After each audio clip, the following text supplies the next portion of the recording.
Welcome to Simply Beautiful Silk Magic. My name is Duane Laflin. This first routine, if you've been a magician very long, you may think you know what I'm doing. But watch carefully. I suspect you'll be surprised. Imagine that the magician or the illusionist has come on stage and he's raised the issue of sleight of hand. In fact, he has said, "Is the hand quicker than the eye?" And then he starts to give a demonstration. Here it goes. He says, "Ladies and gentlemen, take a look at my hands. 10 digits, known as fingers and thumbs. In this situation, we're going to call them my 10 assistants." Now we need something to illustrate this business of sleight of hand, so let's start with a scarf. One that's red, that's a color that's easy for you to see. As I wave it around in the air, or as the illusionist does that. Nice size. You should be able to easily follow what happens to it. Now watch. The illusionist begins to make the scarf small. How small? Very small. In fact, he makes it so small. Are you watching? So small that you can't see it at all. Maybe we went too fast. Let's try it again.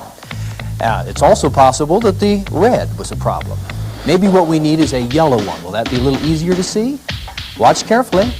The question is the hand quicker than the eye? He's waving the scarf around in the air, letting everyone make sure that it's registered in their mind.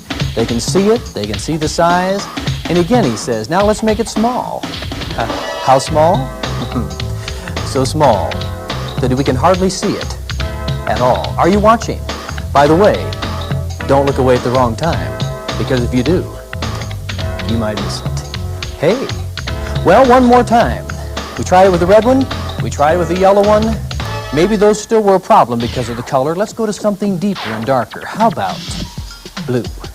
And again, he waves the scarf around a little bit and says, let's not make it small. In fact, let's do something different with this one. Let's let it help us bring the red one back. And not only will the red one come back, but it comes back tied to the yellow. And then watch carefully. Is the blue one going to be small? No, instead it's going to end up tied to the other two. Well, ladies and gentlemen, the question was, is the hand quicker than the eye? And I'll let you draw your own conclusions. But I want you to know that everything you saw just happened with these two hands.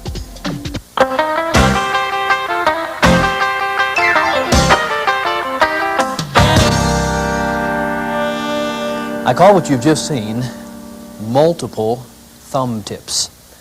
I love the thumb tip. I think it is the #1 gimmick in the magician's arsenal. I also think it's a shame when some magicians don't want to use a thumb tip. They say, well, it's been exposed to the lay public. Truth of the matter is, even if the lay public has heard of the thumb tip, if you use it properly, they won't know what you're doing. A while back, I was doing a program in a public school, and after the program, a young man came up and he said, "Mr. Laflin, I got a magic set for Christmas, and in that set they showed me how to make a scarf disappear, and they said what you do is you use a rubber thumb. How did you make your scarves disappear?" Well, I didn't tell him. I use a rubber thumb. If you handle it properly, they're not going to know about it, and they're not going to catch it. Well, I like the thumb tips so well, I decided I wanted to come up with a way to use more than one in a presentation. So I began to experiment. Was there some way to have one on each hand? And that didn't work very well. Too clumsy, too awkward. So I decided the next best thing to do is devise a way to pick a thumb tip up, drop one off, so in the course of one routine I can use several. And that's what happened in what you just saw. Here is the key to the whole thing.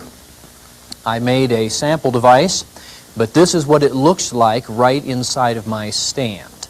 What I've done is I have taken the canisters that you get 35mm film from when you use your camera. If you don't own a 35mm camera, just find a friend or a relative or somebody and tell them to start saving those little plastic things the film comes in. What I've done is I've taken duct tape, and with the duct tape I have simply attached these canisters right inside of the stand. They're perfect. Now watch, we'll keep it right here. Keep the camera right on the canisters like we're doing so far. And notice the thumb tip drops down in there just perfectly, and a little bit of the thumb tip sticks up. So I've taped 3 canisters inside my stand. Number 1 has a thumb tip in it. Number 2 has a thumb tip in it. And then in the 3rd one, I have a dye tube. And the dye tube, of course, you may know about it. If not, I'll comment more about it later on. So that's the setup. Only, of course, instead of this little board, it's inside of my magic stand. Now, if you don't have an open-top magic stand, I'll make some comments as the tape progresses about other things you can do. And if you're not interested in permanently, and let's go ahead and aim down toward the stand here now.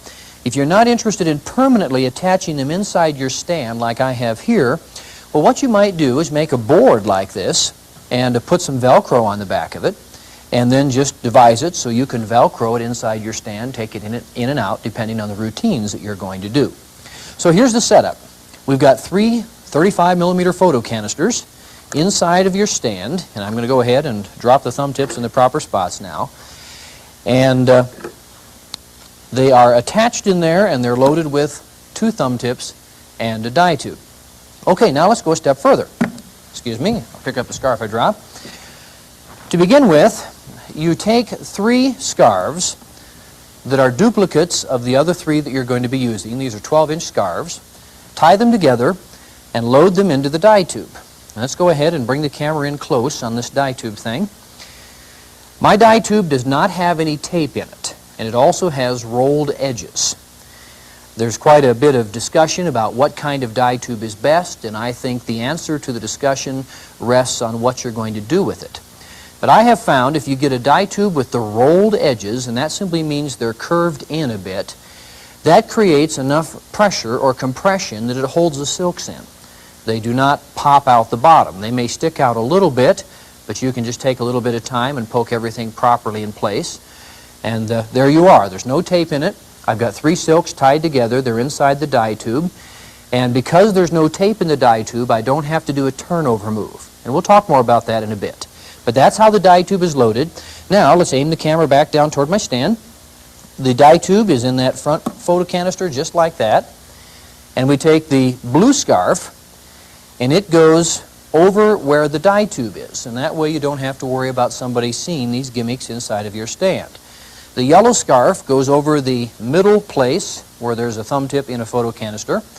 The red scarf goes over the back one. Okay, so far so good. Here we go now. The magician comes on. This is a real strong feature of this particular routine because you notice nothing is preloaded. I don't have to walk on stage with that thumb tip cleverly hidden. Instead, I can be natural, I can talk, I can clap my hands, I can do this trick anytime during the show because there's nothing that's on my body that has to be ready. I can comment about my fingers and my thumbs, my 10 assistants. If somebody in the audience knows about a thumb tip, well, they're going to look my fingers and thumbs over and say, nope, he doesn't have one. But now watch this. Camera, come in closer on the red scarf. Time to begin. I reach down, and in the same move that I pick up the scarf, I've picked up the thumb tip as well. Now let's do that again. The thumb tip is in the photo canister. This is very easy to do. I hope you don't think it's complicated. You'll be surprised at how natural it is. Your hand is coming down. The move is, it's like you're going to pick up the scarf this way, but what happens is your thumb simply goes into that canister and catches the tip. So here we go. You reach down, you pick up the scarf and the thumb tip at the same time. Okay, now you go ahead and do the move to make the scarf vanish. The next routine in this tape, I'll talk to you about handling a thumb tip. So I won't go into the moves with the thumb tip now. We'll simply hustle along so you get the nature of the routine itself. The scarf goes into the thumb tip.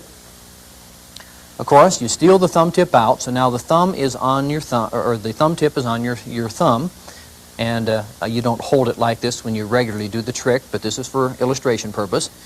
Now here's the next part of this, which I think is so handy and so practical, and that is I'm going to reach down to grab the yellow scarf. But now the thumb tip's hidden in my hand. I simply pull the thumb tip off. Got that? So here we go. I push the scarf into my hand. I've stolen the thumb tip out. So I show my hand empty. The thumb tip's over here. I simply pull the thumb tip off my hand. Now I'm going to reach for that yellow scarf. As I reach for the yellow scarf, I simply drop the thumb tip. Now you'll hardly be able to see it because I simply go like that, the thumb tip drops. I did it slow, so possibly the camera caught it. But when you're doing it regular speed for the audience, you'll never see it. So here you are. You've pulled the thumb tip off. You reach down. You say, let's pick up another one. You come up. Isn't that nice? You're clean. You've dropped off that first thumb tip. Now you've got the second one. So you do the same thing again. The scarf goes in. You may want to handle the tip a little differently this time, just for variety's sake. You've stolen the tip off. There it is. But now again, as you go to reach for the blue scarf, this one is pulled into your hand. So here we are. You show your hand empty. And then you go down to pick up the blue scarf, and it's the same thing. The thumb tip gets dropped down into the stand. See it there? It gets dropped down as you pick up the dye tube. And maybe you saw the dye tube that time. I tried to make it a little easier for you to follow. But basically, the dye tube is the same thing as the thumb tip, only instead of your thumb going into it, you're simply having your finger go into it, and you're picking it up like this. So there's the scarf, and you're simply, as you pick up the scarf, you're simply picking up everything at once. So there you go. You've dropped the thumb tip off, and you pick up the dye tube. Any way that you want to do it, well, you'll mess with it a bit and find what's comfortable. Then you go ahead and you do the dye tube business. And at this point, we'll quickly chat more about the dye tube. Remember, I have no tape in mind. And here's what this allows me to do. The dye tube is on the middle finger, and it's levered back into your palm like that. You're holding the scarf, which is good cover. You show this hand empty, front and back, and then you pull the blue scarf up through your hand, and when you do that, what's going to happen is you're going to drop the dye tube off. Okay, now I'm going to step forward and then turn a little bit so the camera can get the other angle on this, or the other side. So remember, the dye tube is in my palm, like that, and here's the scarf. From the back side, all that I'm doing is I'm taking the scarf, and as I get ready to pull it through my hand, I'm simply grabbing the dye tube with my thumb. Got that? So the scarf gets pulled up behind it. Let's do that again. Remember, you're showing your right hand. The audience is seeing the other side. As this goes up through, you lever that dye tube down like that. It's hidden in behind your hand of the scarf. You simply grab the tube and pull the scarf up. It's really very easy. Now let's turn around and show it to you from the front again. So you've shown the hand empty, and then you're going to take the blue scarf and got it. As it goes through, you're simply grabbing the dye tube, but you pulled it up like that. So now the dye tube is in your hand and it's set. Then you bring the blue scarf around and you start pushing it down into the top of the dye tube, which means you've got this kind of setup now, and you're pulling the red one out the bottom. Then, to the surprise of the audience, out comes the yellow. And now, here's one more thing very, very important. As soon as a tad of the blue shows, now remember, this is not the blue one you're vanishing. This is the duplicate blue one that's tied to the others. But as soon as a tad of it starts to show, then do not pull any more out, and here's why. You push this one, you're pushing this one down in, and more of that is emerging than I wanted to. The rest of that has been stuck up in there preloaded. What's going to happen here is I'm going to grab this tube and literally pull it up and away like that right in front of your eyes, but you're not going to be able to see it, and here's why. The blue one that is left inside the tube, when I pull the tube up and away from it, it will pop out. Your eye is drawn to that, so you can't see the gimmick. Now watch what I mean. So you're doing it this way, you pull it up like that, see what I mean? This one was pulled out and your eye was drawn to it, so you couldn't see me pull the tube away. A lot of people are intimidated about dye tubes. They're very easy to use if you use your misdirection properly. All that I did basically is grab that tube and pull it up and away like that. But let's go through it again. Because this blue one was left in the tube, in other words, don't pull the blue one clear out and then try to steal the dye tube. You need the misdirection. Because the blue one was still there, the duplicate, when this one goes in the top, and I decide, okay, now I'm going to push the last bit of that into the tube, jerk the tube away. I'll do it real slow. See what happens? As I pull this up, that one is pulled out, but your eye is drawn to that at normal speed, so there's no way that you can see this maneuver. One more time, I think you've got the idea. By the way, the sequence of this routine is real strong. I'll comment on that, but first let's do it. So there you are. You're pushing the blue one in. You've got it in. You simply pull it out like that. Boom. Your hand is empty. Nobody saw where the dye tube went. Then you finish up after doing a little pose here for applause by simply wrapping the scarves up. The dye tube slips off your finger. It's hidden in the scarves. So you can go like that, drop them into your stand, you're clean. In the mind of the audience, you just gave them a tremendous demonstration of sleight of hand. A couple more quick comments. One is, inside of the stand, you need some kind of padding to shield the noise of dropping off the tips and the die tube. In this case, I just used a towel. Drop the towel down in there so you hear it. I've also lined my stand with foam, so there's no danger of things clanking when I drop stuff in and out. I was talking about the sequence, and that's the final thing I want to say here. The first two times you did the vanish. And there's always somebody in the audience who thinks they know what you're doing, even if they don't. I did this for a high school recently, and one girl, I could just see her out there. She was saying to her friend, he's got a secret pocket in his hand.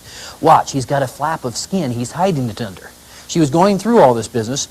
Of course, I vanished the first two. She thought that's what I was doing. But then the third time, when instead of vanishing the blue one, out comes the red, and it's tied to the yellow, and then finally the blue one's tied to the other two, the friend to whom the explanation was being given turned to the other one and said, come on now, you're nuts. How on earth did he do that?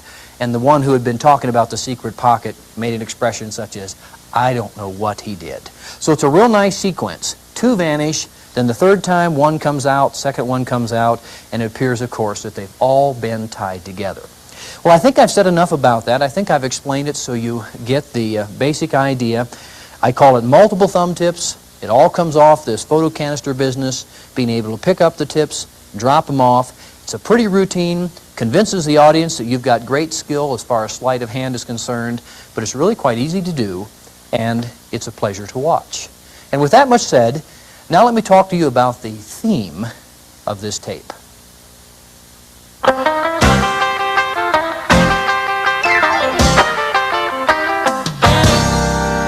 We've designed this tape with a very specific objective, and the best way to explain the objective is to simply take the title of the tape. The first word is simply, and simply means everything I'm going to show you, mechanically speaking, is easy. Now, I don't believe there's any such thing as easy magic. I mean, every trick requires thought about patter, about timing, about showmanship. I'm not suggesting you can simply watch these and then immediately do them in a show. You do need to apply yourself a bit. But they're all easy in the sense that nothing I'm going to show you requires you to have the skill of a great juggler or some sort of world-class athlete. If you get the sequence, you get the simple positioning of the hands, you'll be able to do it. This is not the kind of material where you have to worry about it and say, oh, I'm glad that's over, I didn't blow it. I think most of these things, the only way you can blow it is by doing something really stupid. And that won't be the fault of the trick, that'll just be the fault of all of us tend to do stupid things. So anyway, it's easy, it's simple. Secondly, it's beautiful, which means it's a pleasure to watch, and frankly, it's a pleasure to do. It's the kind of magic that when people see it, they're going to say, wow, I like that. That made me feel good. So it's pretty stuff. It's wow stuff. Simply beautiful. Finally, it is silk magic. I love silk magic. I feel bad when some magicians neglect it. Some do. They say it's not logical to do tricks with silk, or they say, if they're men, they tend to say it's only for the women. Well, I'll quickly say, first of all, it is logical. For as a magician, one of the things you're doing is giving demonstrations of your ability. And to me, it makes a great deal of sense that you would use an object that is colorful and large, and yet easy to carry around to give a demonstration. And with silks, you can pull it out. It's an ideal tool for demonstrating how you can make something appear or disappear or change or whatever. And as far as it being only for the women, I simply say, come on now. Whether you're male or female, you like color. You like things that appeal to the eyes. You like things that are exciting, that are fascinating, that are intriguing. And silk magic is all of that. You can do some tremendous effects that anyone is going to enjoy being able to see. So as you watch the rest of the tape, remember our guidelines. Everything I'm showing you is simple, it's beautiful, and somehow it relates to silk. With that much said, let's get on with the actual routines.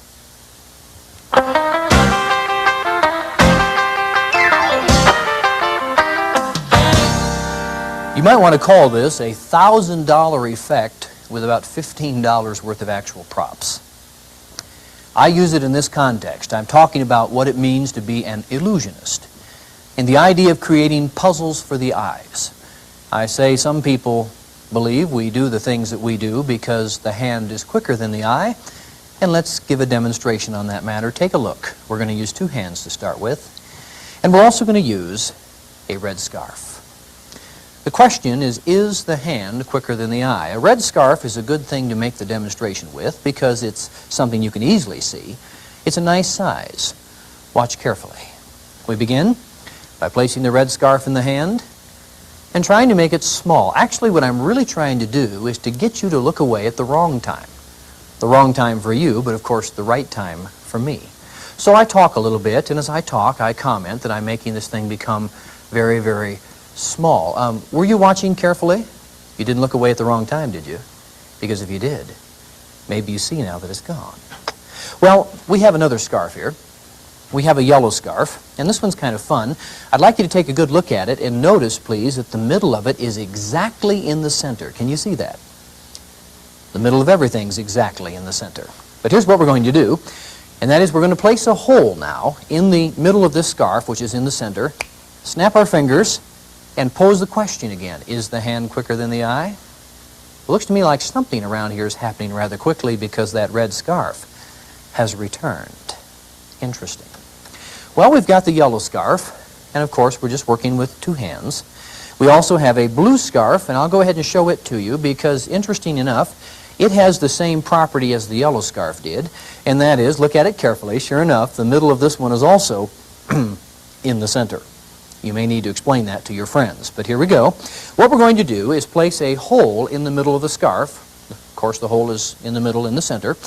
And the definition of a hole, as I've heard, is it is absolutely nothing with sides. So all we have to do is push this down into the nothing that we've just created. Remember, the issue is the hand quicker than the eye? You are watching carefully, aren't you? I'm not answering the question for you. I'm only asking it.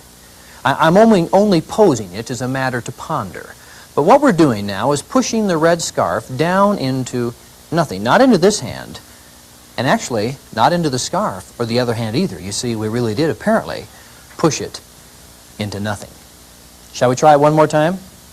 Here we go. Take a look. There's the hand front. There's the hand back. I'm going to try to find something in midair, in fact, right there in front of the camera. Whoops, I think I only got half. Let me try again. Got it. Well, is the hand quicker than the eye? I won't say yes. I won't say no. But I will say it's very interesting what some people seem to be able to do with their hands. Of course, it's just a matter of illusion. And now that I've done that with my hands, you might want to do something with yours. It's called applause.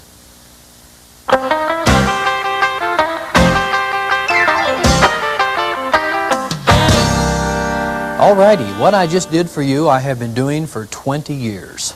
It has evolved, it has changed, but still the fundamental sequence, the fundamental concept has not changed. And I don't know if there's anything that I have done over the years that I've gotten more mileage out of. Again, we're using the thumb tip, and frankly, what I'm going through now I know is rather basic, but I realize some of you watching the tape will be beginners, and you need to know these basic things. It's using a thumb tip, but there's several things about my presentation that I think are worth consideration. Number one, this trick did not start with the scarf shoved up in the thumb tip. I don't know how many times I've had people come up to me who walk around all the time with a rag sort of crammed in the thumb tip in their pocket, and then they'll pull it out, they'll do a trick for somebody, make it appear, shove it back in, make it disappear, and then they go on to the next person. I mean, that silk looks so ratty because it's crammed up in the thumb tip, and frankly, I think it gets to the point where they're not necessarily fooling people either. People are just saying, what did he do? Why did he do it? Who cares that he did it? Well, here's an advantage, and seriously, now think with me. I'm going to show you this. I mentioned if you don't use an open-top stand, there's other things you can do. I use this box in my school show, and it's going to be a little tricky to get the camera, but what you need to do is try to get it right up here. See that? There's that photo canister again. So you don't have to have a magic stand. You can use a box. Later on I'll be using a hat. You can use other things. But that photo canister is duct taped right there inside my box. Okay, let's go back to normal. The thumb tip is down inside of that photo canister. The red scarf is laying right by the thumb tip. So the scarf is out of the tip. Think about this, please. It's not wrinkled. I mean, it's fine. If you had it ironed or whatever before your show, it's laying there, it looks nice. When it's time to begin the effect, you can show your hands. You can do some other things before the effect because you're not preloaded. You reach down, you pick up that thumb tip and silk at the same time, just like I showed you in the first bit. Okay, so you start with the silk out of the tip. That's an advantage of this. Now let's talk about handling a thumb tip. And go ahead and bring the camera in relatively close on this. I like to do the same thing with the scarf that I showed you with the dye tube. And that is, here's the thumb tip, here's the scarf. To begin with, the thumb tip is hidden behind the scarf. I show the other hand empty, front and back. And what I'm going to do is pull the scarf up through the hand, and when I do, take the thumb tip. Okay, I'll step forward and turn around for you. So here's the back of the hand, just like the dye tube. You come around, you clip the thumb tip, and you pull the scarf up by. Got it? Remember, this is called Simply Beautiful Silk Magic. This is simple. Don't be intimidated by it. So you've shown the scarf. When you come around, when you come up behind like that, you simply shove the thumb tip where you can hang on to it and the scarf comes up. Okay, let's do it from the front view again. Hand, front and back, show the scarf. When you pull the scarf up through your hand like that, you've dropped off the thumb tip. Here we go. So now you start pushing the scarf down into the tip. Several things you need to know about this. Number one, when you steal the thumb tip away, don't let the audience know that anything has happened yet. In other words, I've already got the thumb tip on my thumb. Did you catch that? So you steal the thumb tip away, but you continue to poke with your other fingers like the scarf is still going in there. That way, when you open this hand, the last thing the audience is going to look at when they see the hand is empty is, well, what was the last thing that went into the hand? So they're going to look at your fingers, not your thumb. Got it? So don't do this. Don't go, gone. And believe it or not, that may seem like an exaggeration, but I've seen some people do that kind of thing. It doesn't work. Instead, you get that tip on your hand, you continue to poke as if you haven't taken it yet, and then finally when you open your hand, they're going to go, wait a minute, it's not there. They're going to look over to this hand, they're not going to see anything on the fingers, and then you can do this for them. Watch. Have you see what I've done? The thumb tip has gone behind my hand like that. And then I turn it this way, I curve the thumb tip down in this way, so there's no way they can see anything. Another quick thought, when you buy a thumb tip, don't worry about its color. People say, well, it doesn't perfectly match me. It doesn't have to match you because the audience should never see it anyway. Just get one that's comfortable. I use the vinyl thumb tips. I've used all the different kinds over the years. This one is by far superior. Okay, now let me show you another move here. I've just showed you the standard way, but the ideal thumb tip move is called a tip back. Now watch what I'm doing. This is credited to Di Vernon, the best that I understand. And it's a very clever idea. You pull it out a little bit differently. And that is, instead of taking the thumb tip out of the top of your hand, you're taking it out the back. Now let's bring the camera in real close on me now, and I'll do my best to show them exactly what happens. I'd heard about this move for a long time, and I had trouble with it because I didn't understand one thing. Now for a moment, I'll set the scarf aside, and let's bring it right in on my hand. The thumb tip is in my hand, the scarf is going in like that. But now what's got to happen is I'm going to pull the thumb tip out from back here. Well, how do you get it from here to here? Answer is this finger. As you're poking the silk in, here you go, the last time, instead of poking the finger into the tip, poke it beside the tip, like that, and literally push the thumb tip down. Okay, let's go through that again. You're poking, you push the thumb tip down to there. Then it's no problem to grab it. So here we go, I'll do it from the front for you. You're pushing the scarf in.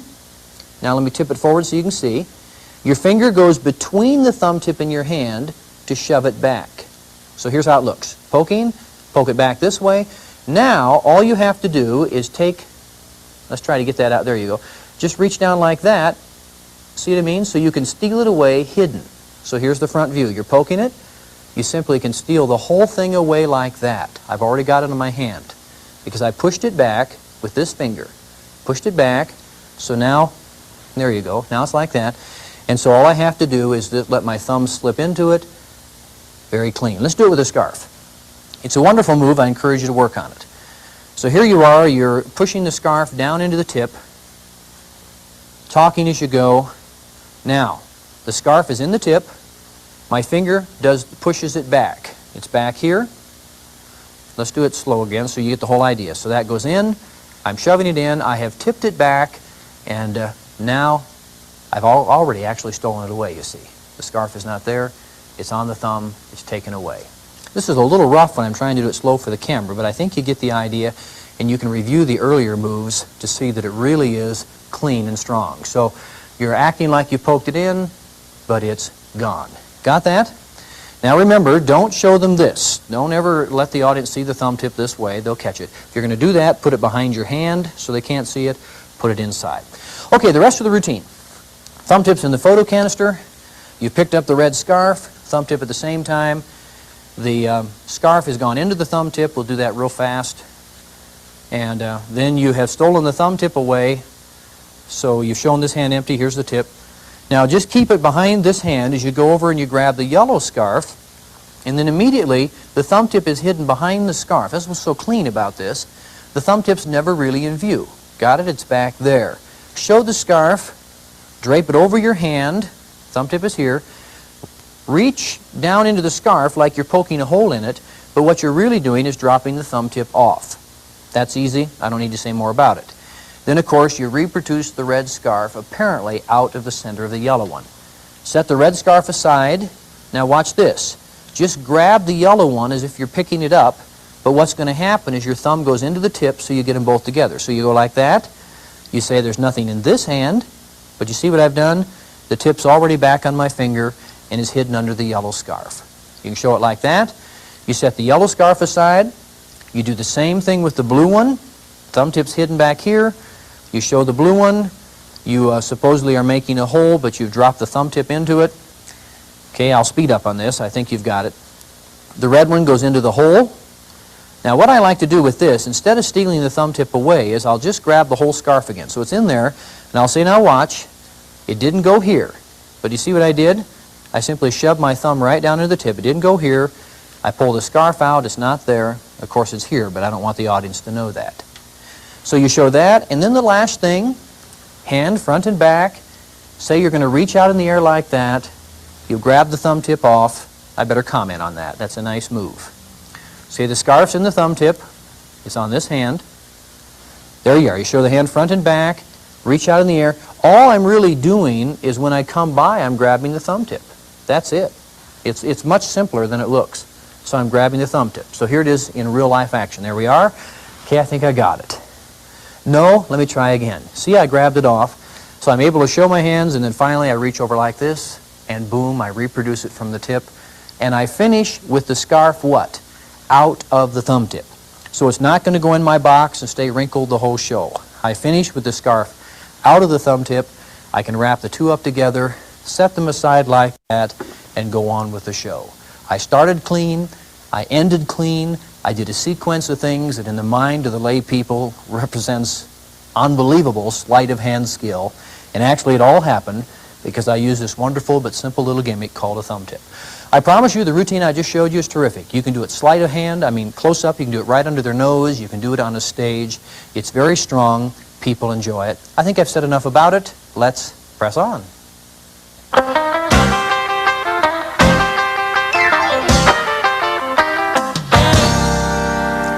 Have you ever seen the trick where the magician or illusionist brings out a nice large scarf, shows you his hand is absolutely empty front and back, waves that scarf around, maybe he's trying to distract you, who knows what he's trying to do, but he waves that scarf around a little bit, and then he begins to push it into his hand, and when he does, he squeezes it.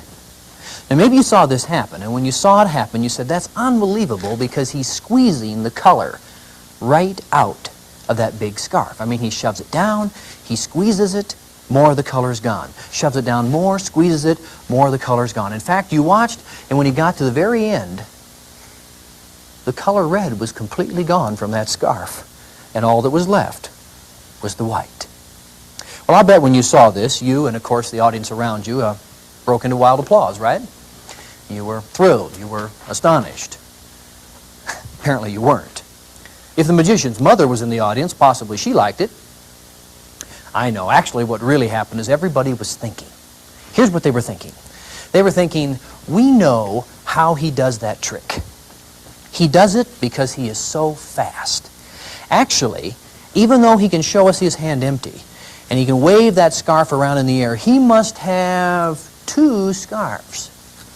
And when he's pushing the white one into his hand, in this case, and bringing red out, he's not really turning the white into red. What he's doing is switching those scarves. That's got to be what he's doing. Maybe you thought that. I mean, here he was, and he was pulling the red one out, and of course he still had the white one sticking out of the top of his hand, and you thought, you know, he does that because he's fast. Wouldn't it be great if we could stop him about halfway through the trick, and then we'd catch him with 2 scarves in his hand, right? Well, actually, I've wondered about that too.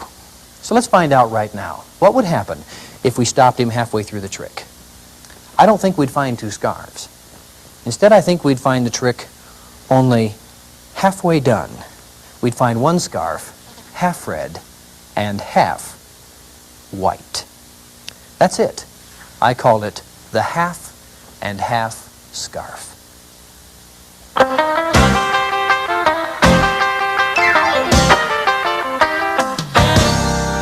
The effect of taking 2 large silks, apparently changing a color, and then having them end up half one and half the other is a wonderful effect.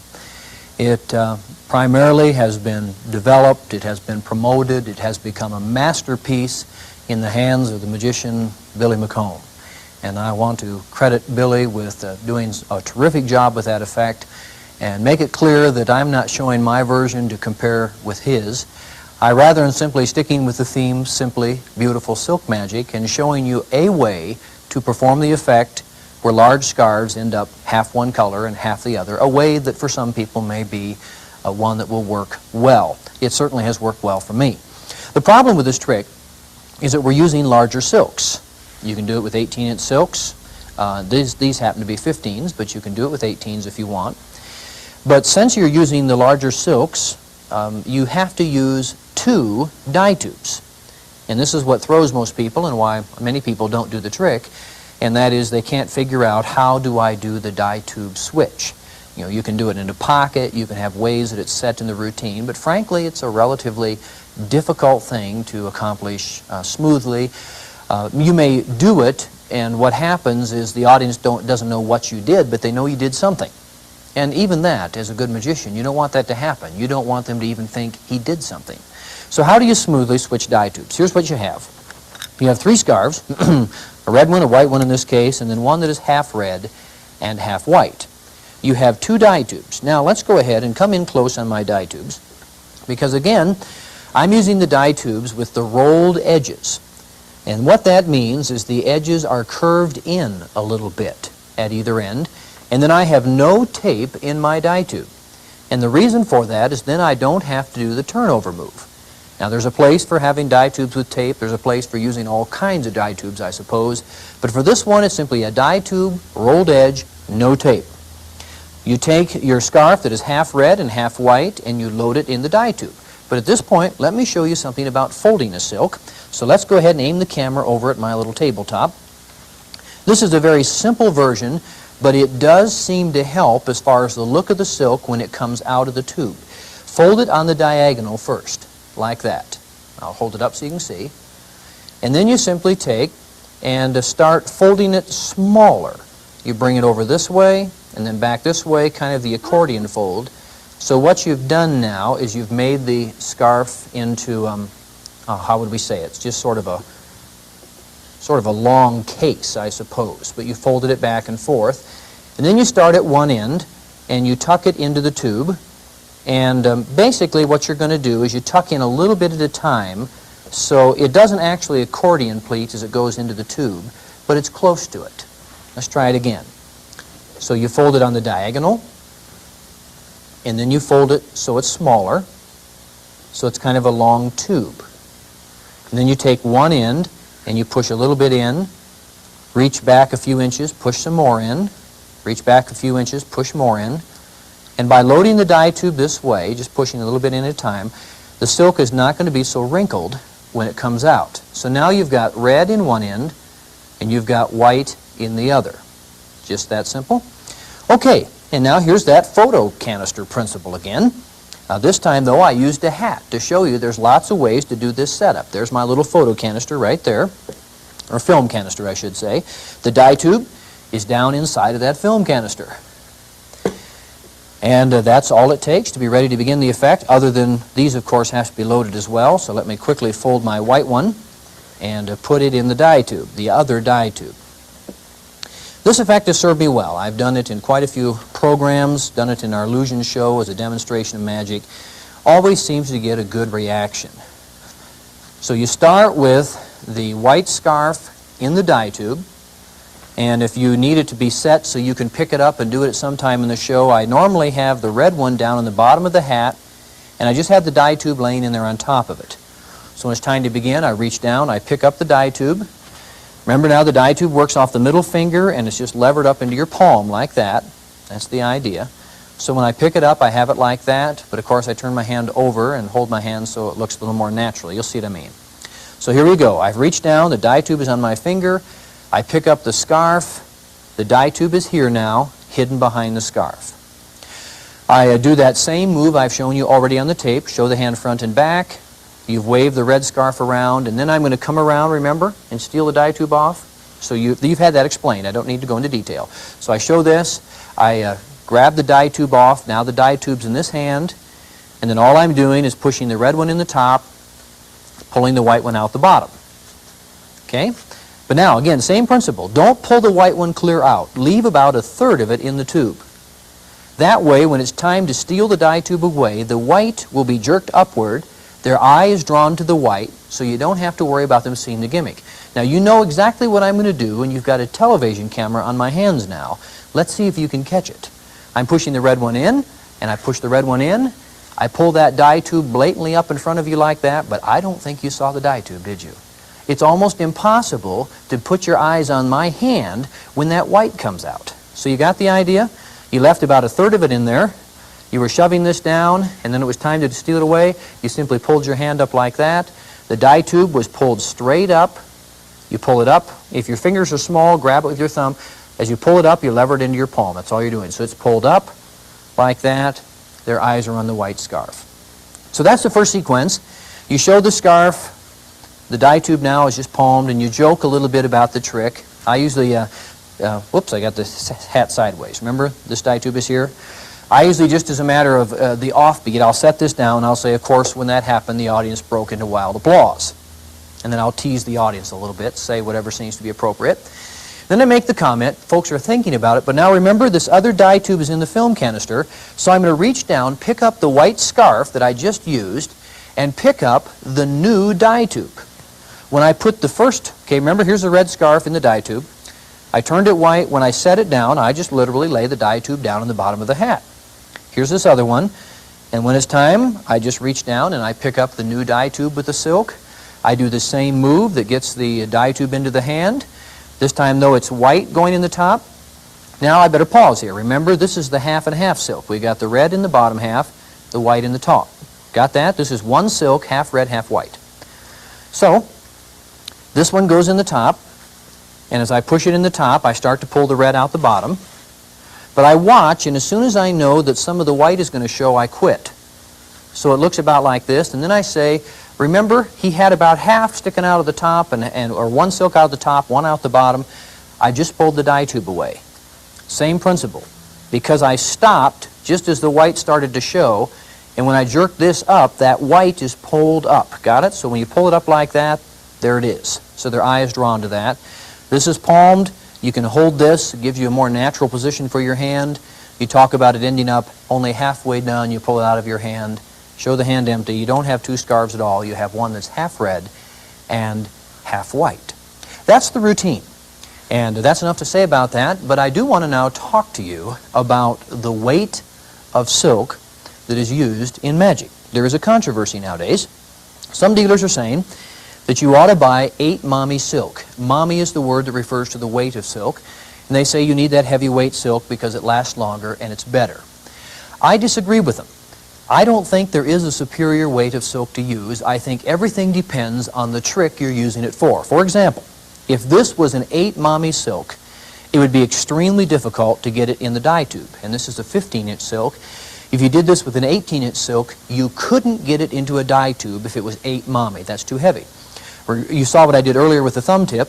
You cannot get an 8 mommy weight 12-inch silk in a thumb tip. You've got to go with the lighter weight. So if you're using gimmicks, 8 mommy is too heavy. Go down to a 4 or a 5 or a 6 mommy at least. I do a lot of stuff with 5 mommy, and that's what this is. Now they say, well, if you use lightweight silk, it wears out. I could have got brand new silks out of the package, and I could have carefully ironed and spiced these up for you to impress you on the video, but I want to make a point. The silk you're looking at right now has been used more than 1,000 times. Not only do I do hundreds of shows every year, but as a dealer, I do demos at conventions. I mean, I will do this trick day in and day out for days, over and over again. I think it still looks pretty good after 1,000 uses, don't you? Now, it's true. The lighter weight silk does wear out over the course of time, but my opinion is, if I can use it 1,000 times before I need to trade it, I still got my money's worth. And concerning the silk that you use in a thumb tip, a lightweight Japanese silk looks beautiful coming in and out of a thumb tip. It's what I've used earlier. And yes, after 400 or 500 times, it'll wear out. But the silk only costs $3.50. So as far as I'm concerned, that's a pretty good investment. What's the point of this? There is no such thing as an ideal weight for silk. It all depends on what you're going to do with it. If you're going to pull it out of a square circle, if it's basically just for display, get the heavier weight. That's fine. But if you're going to use it with the gimmick, you're going to have it in a tight spot, you're interested in a thumb tip or manipulation, something like that, you're a lot better off with the more lightweight silk. Enough said on that. Let's press on.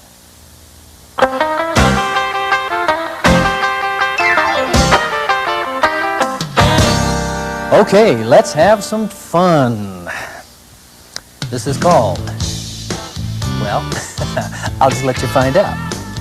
The illusionist walks on stage and he says, ladies and gentlemen, when is a knot not a knot?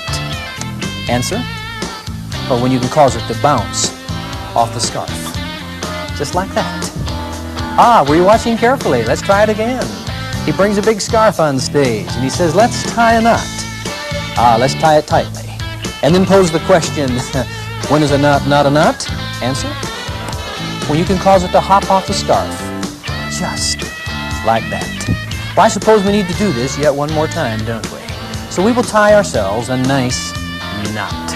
Tie it right in the center of the scarf. Just like that. Are you watching? When is a knot not a knot? Answer, when you can pop it off the scarf. And now there's another question that comes up.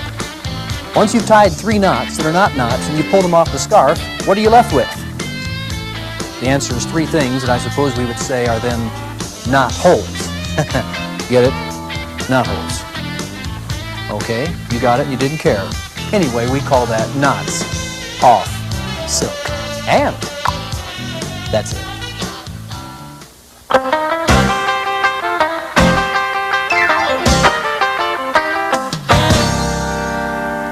Knots off silk. As far as I know, invented by Pavel of Switzerland, many different variations over the years. I've tried to research it. This is explained in Rice's Encyclopedia of Silk Magic, but I do believe Pavel deserves the credit for it. I don't show you the trick to say that it's my invention, because it certainly is not, but I do want to show you the handling. I've had so many people come up to me at a booth or a lecture and say they have the knots off silk and they just can't make it work. It really is a simple trick. My theme of the video is simply beautiful. My concern here is the explanation is complicated, but the handling really is not. Here's what you have. You have a scarf, the holes are already cut in it. You simply roll it up so they can't see the holes at the beginning.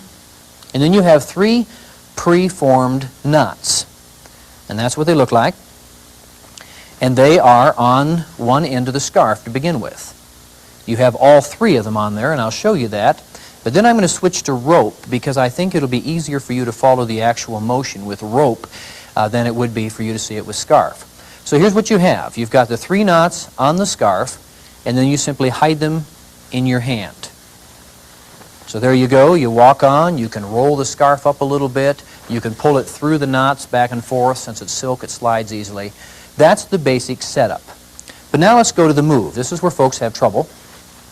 I've got the knot in white, and I'm going to use a purple rope so you can keep the difference. But of course, you know with silk, they're all the same color. You've got the knot on the rope at the start, or in the silk, and it's in your hand. Now, let's come in real close in my hands. All you're going to do is with the left hand, the hand that does not have the knot, You're going to go down so there's only about 1/4 of the scarf left. That would be here, this hand. Grab it about there. So there's about 1/4 of the scarf hanging out. The rest of it is over here.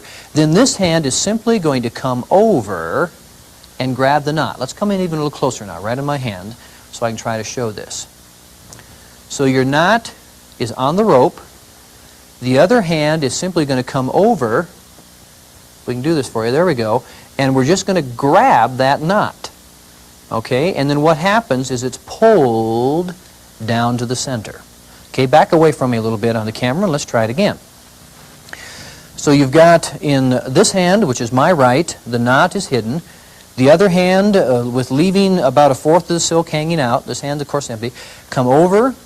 You're simply going to come over and grab that knot and follow. It's just simply going to run a little trail. I'm trying to keep my hands out of the way, but it's just going to run that trail down to there. That's all it's going to do, only your hand comes over, grabs it, pulls it down. That's it. That's the move. I told you it's simple. It's complicated to explain. It's simple. So you're simply coming over, grabbing the knot, and pulling it down. That's the move. The problem is you need to disguise that so it doesn't look like that's what you did. And the way that I do that is with this hand here, in this extra loop, I shove a little bit of this loop into the knot so it looks bulkier. So here's what I really have done. I've gone over, I've grabbed the knot and pulled it down, but while I'm bringing it over, I just take and poke that loop in there a little bit. Whoopsie daisy, it fell clear on the floor for you there.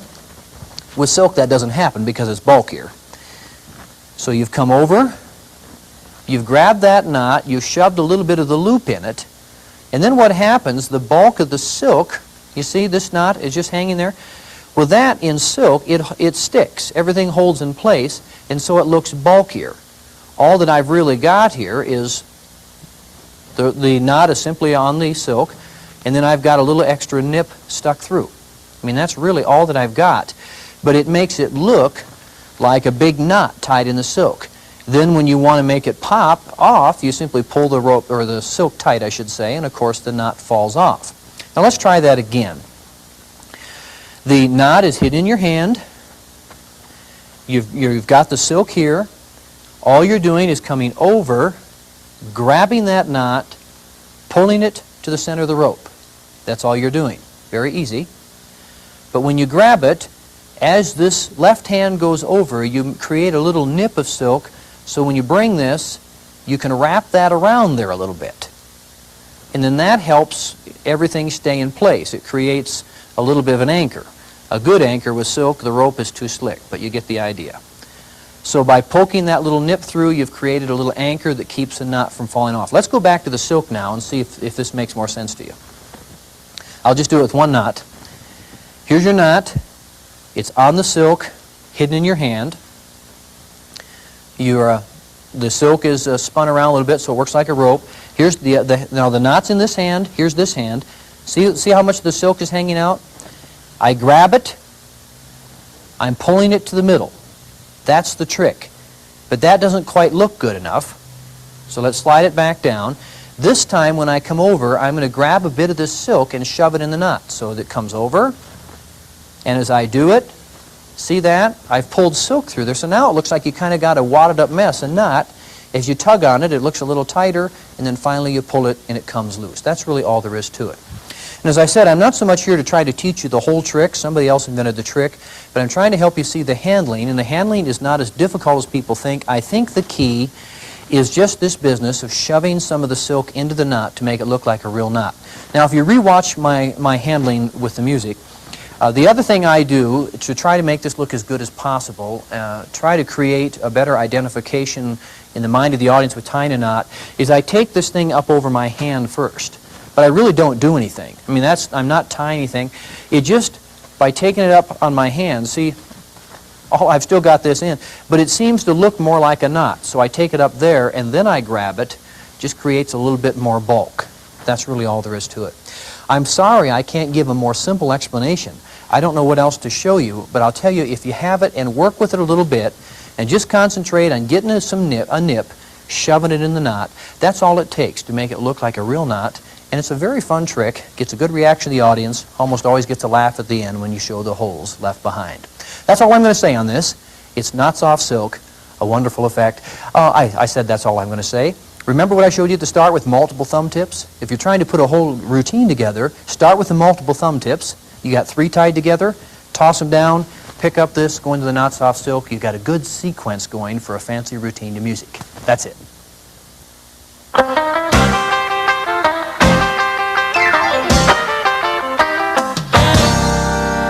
Ladies and gentlemen, a modern version of the mutilated parasol. Of course, that's not what I would actually say starting the show, but that's what it is. I walk on and I say, folks, I need a volunteer. Someone who would like to be a star. Someone who's willing to play a role that involves being center stage. Who do I find? Well, look at this. I see a young lady. Come on, please, my dear. So you don't mind playing the role of a star in a little magical play. What's your name? Samantha. Look at those people and smile. Samantha, here's your job. You are going to be the proverbial damsel in distress, and I will be the one who comes to the rescue. Your job, though, is to make sure, no matter what I do, you are not impressed. Can you do that?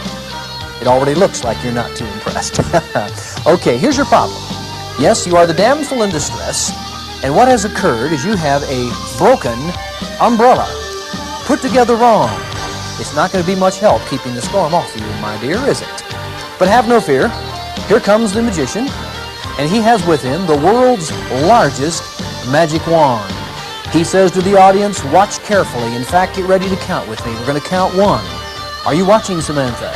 We're going to count 2. We're going to count 3, and all of a sudden, instead of a magic wand, he has a beautiful cover for his umbrella. Samantha, are you impressed?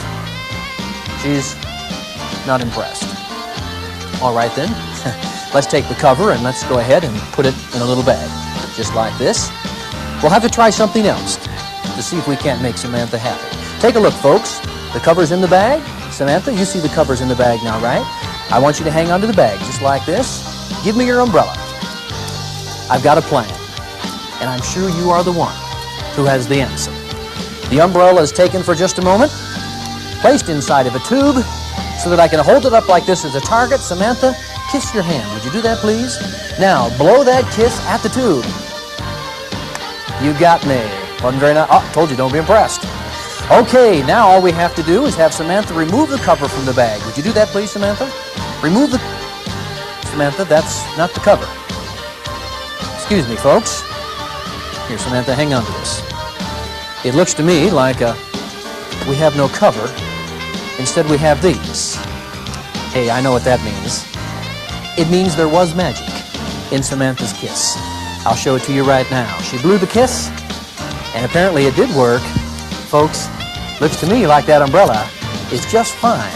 It's the way it's supposed to be. And now, Samantha, you really are impressed, aren't you? Smile at those folks, and of course we'll let them give us a big round of applause. And that, folks, is our version of the mutilated parasol.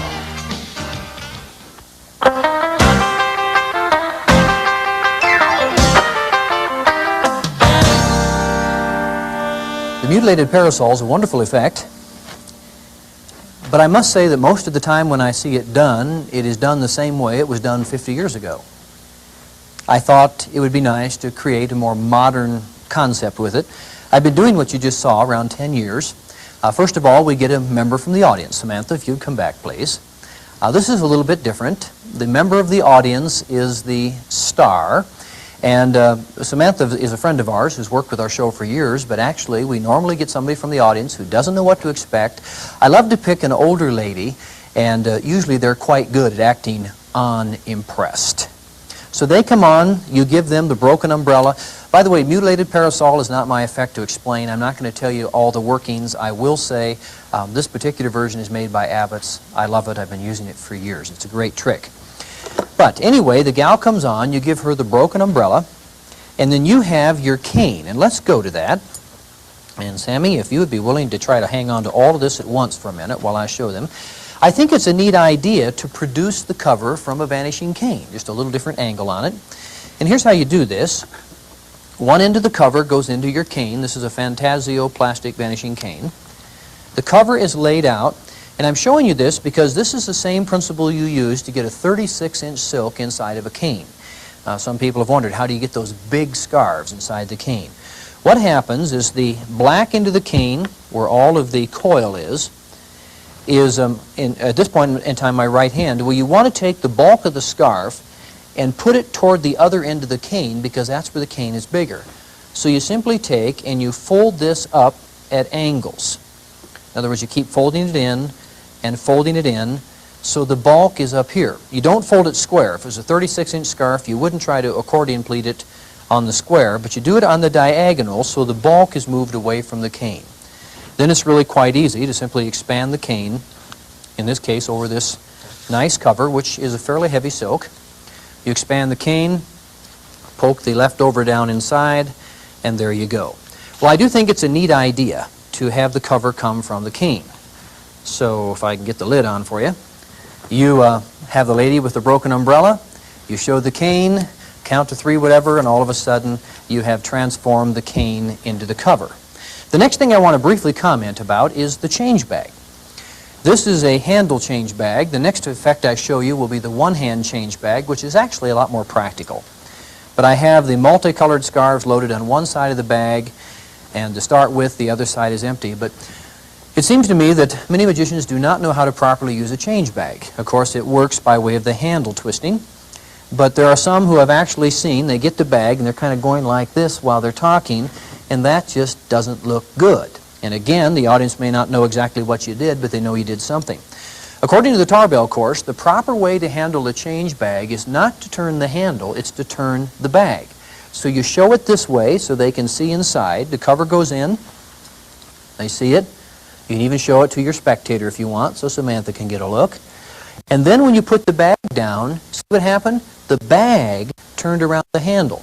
Let's try it this way. So I'm going to hold the handle straight. So here, I'll flip it the other side. Okay, now you can see the cover in there. Now I'm going to keep the handle in the same position, but see as the bag goes down, it turns around the handle. And of course, if you do that in a broader move, then it's far less suspicious. So remember, the proper use of a change bag is to move the bag around the handle. It's not to twist the handle. And I think that's about all I want to say about this, other than the music. In our regular shows, we use Raindrops Keep Falling on My Head. And that really, of course, is a lot of fun because the young lady is given an umbrella that wouldn't keep the raindrops off of her head. Since we're videotaping and I don't have the legal right to put that music on the tape, I couldn't use it for you. The other music was kind of fun, too. But if you start with Raindrops Keep Falling on My Head, you give the gal the broken umbrella. Come on over here, Sammy, and smile so they can get you on camera. You give her this, it usually gets a bit of a smile out of the audience right away because raindrops are going to keep falling on her head. Then remember the sequence? I take the cane, produce the cover with it. She's still not impressed. I wish you didn't make it so easy to be unimpressed, Samantha. But anyway, she looks unimpressed. The cover goes in the change bag. I put this inside of the paper tube. She blows the kiss, which I let catch me, and that usually gets a laugh, especially if it's an older lady blowing the kiss.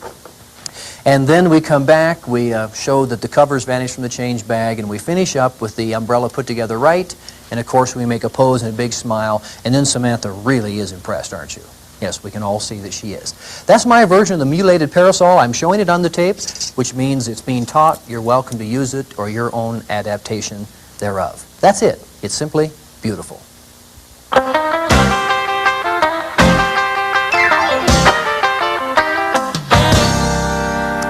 Here's one for a kid show, for comedy, actually for family audiences when you need an interlude that involves some people from the crowd.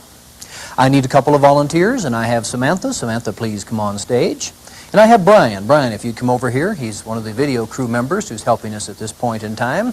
We are going to try something absolutely amazing. Brian, here's a scarf for you to hold. Not too difficult of a task. Samantha, there's one for you to hold. And here is the famous bag on a stick. Why do I have it? Because I'm not going to do the trick. I'm just going to hold the bag. These two will do the trick. Here's how it begins. Brian, what color's your scarf? It's black. Very good. Shove it down into the bag. That's all you had to do. Samantha, what color is yours? White. Push it down in the bag. Samantha, you begin. Wave your hand over the top of the bag and say change. Change. Brian, it's unbelievable. Will you please take that one out of there, that first one you see there? Folks, you're not going to believe this. Look, they changed. The black scarf has turned into white. Samantha, take that one out of there. The white one turned into black. The bag is empty, and the crowd goes wild. Okay, you're wondering, can we do this again? Samantha, hold that one up in the air. What color is it? Black. No, it's white, but it turned black, remember? Okay. Brian, hold yours up in the air. What color is that? It's white. I guess so. Anyway, we push it down like this. Now Brian's going to try. He waves his hand over the top. Go ahead, Brian. Nope, you got to wave your hand over the top and say change. Change. This is complicated for Brian, but he's getting it. Yes, it worked. Look at that. The white one turned back to white. The black one turned back to black. The bag is still empty. The crowd goes wild. Now, I know, folks, those are old jokes, but for people who haven't heard this business, it still goes over well. So far, the crowd isn't terribly impressed. We try it again. Brian, if you'd put yours down in. This time, we will try something more difficult. This is a magic show. We will cause a beautiful rabbit to appear. Brian just waves his hand and says change. Doesn't this make you feel sophisticated, Brian? Yes. Yes, it does. Look at that. Oh, unbelievable. He really did it, too. Pull that out of there, Brian. This is exciting. Hold it up. He has made a beautiful rabbit. Here, Brian, yeah, turn it. Must be the other side. There you go. It is a beautiful, maybe it's the other side, a beautiful, we got a little problem with our rabbit. It isn't too beautiful, is it? Something's missing. This looks to me like it's only the shadow of a rabbit. But I think we can solve the problem. Hang on for a second, Brian. I've got some colors with me, actually words with colors on them. We'll let the audience pick some colors, but I don't want you to fight over which colors we pick. So I've got a bunch of them here. As you can see, it says gray, purple, red, etc., a bunch of things in there. Samantha, will you please reach in and pick a color? Pick a color, whichever one you want. And what did you get? Pink. She got pink. All right, Brian, if you get a pink one, you have to put it back, because we've already got pink. Reach in, please, pick a color. And if you got pink, we can't use it, but otherwise, what'd you get? I've got yellow. He got yellow. Good. And I'm going to go ahead and take one, too. Okay? There we go. And I've got blue. So here's what happens. Yellow, pink, blue. Samantha, if you'd be so kind, just to kind of wrap those up inside of that shadow of a rabbit. And we're going to try this one more time. Shove it down into the bag. And this time, if you two would come together, go ahead. I have a joke here that I use with younger kids, but they'll act. Brian, put your hand over the top. Okay, Samantha, put your hand over the top. Please join hands. I now pronounce you man and wife. I do that, and of course, the little kids just go bananas, but we won't really do that. They wave their hand over the top. And now, Brian, if you'd reach inside, please, let's see if we cannot bring this to a grand finale. Look at that, folks. Nothing else inside of the bag. He holds up one side. Samantha will take the other corner like this. I will smile over the top. That's better. The audience breaks into wild applause. Not only have we produced a rabbit, but look, pink, yellow, blue. Exactly the colors that they selected. We call that the shadow rabbit. That's it.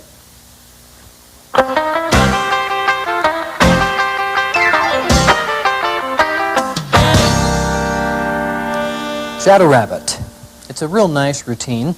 One of the things I want you to think about at this point of the tape is being creative. Basically, what you just saw is a version of the mismade flag. But we thought, why not do it with a rabbit? After all, you sort of expect a rabbit in a magic show.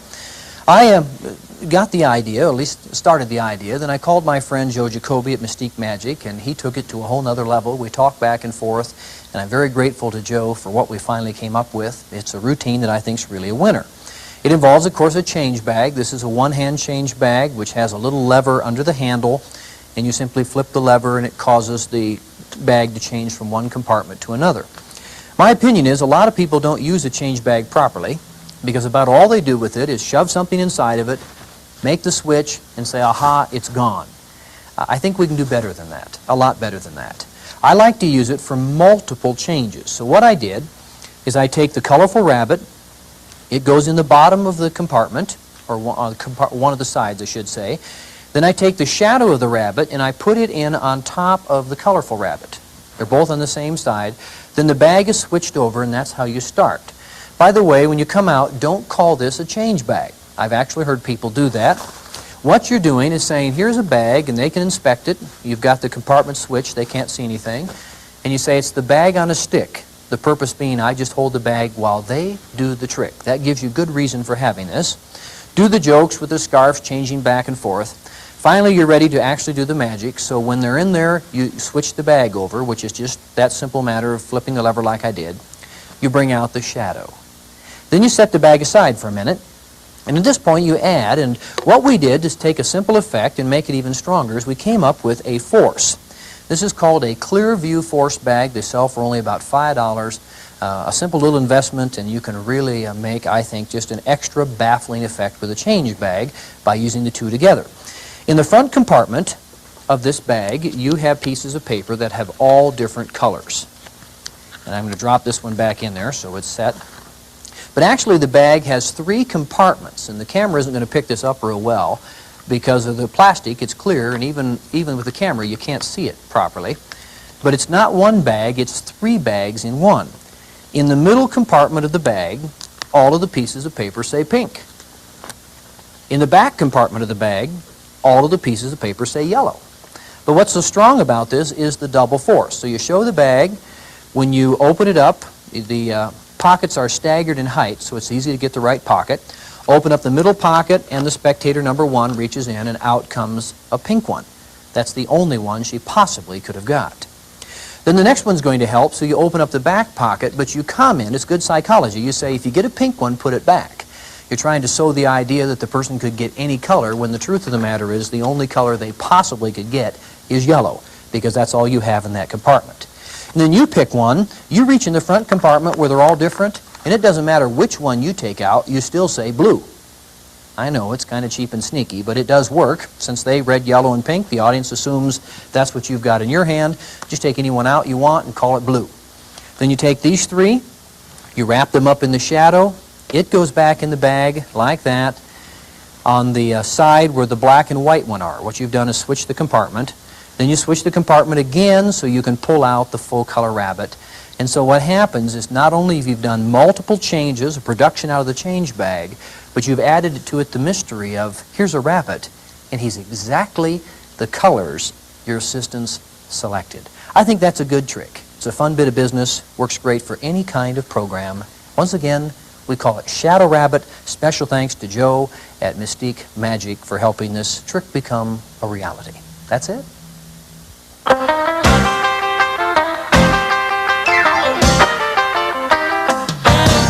Now it's time in the video where I'm going to be showing you a series of what I'll term recommended props.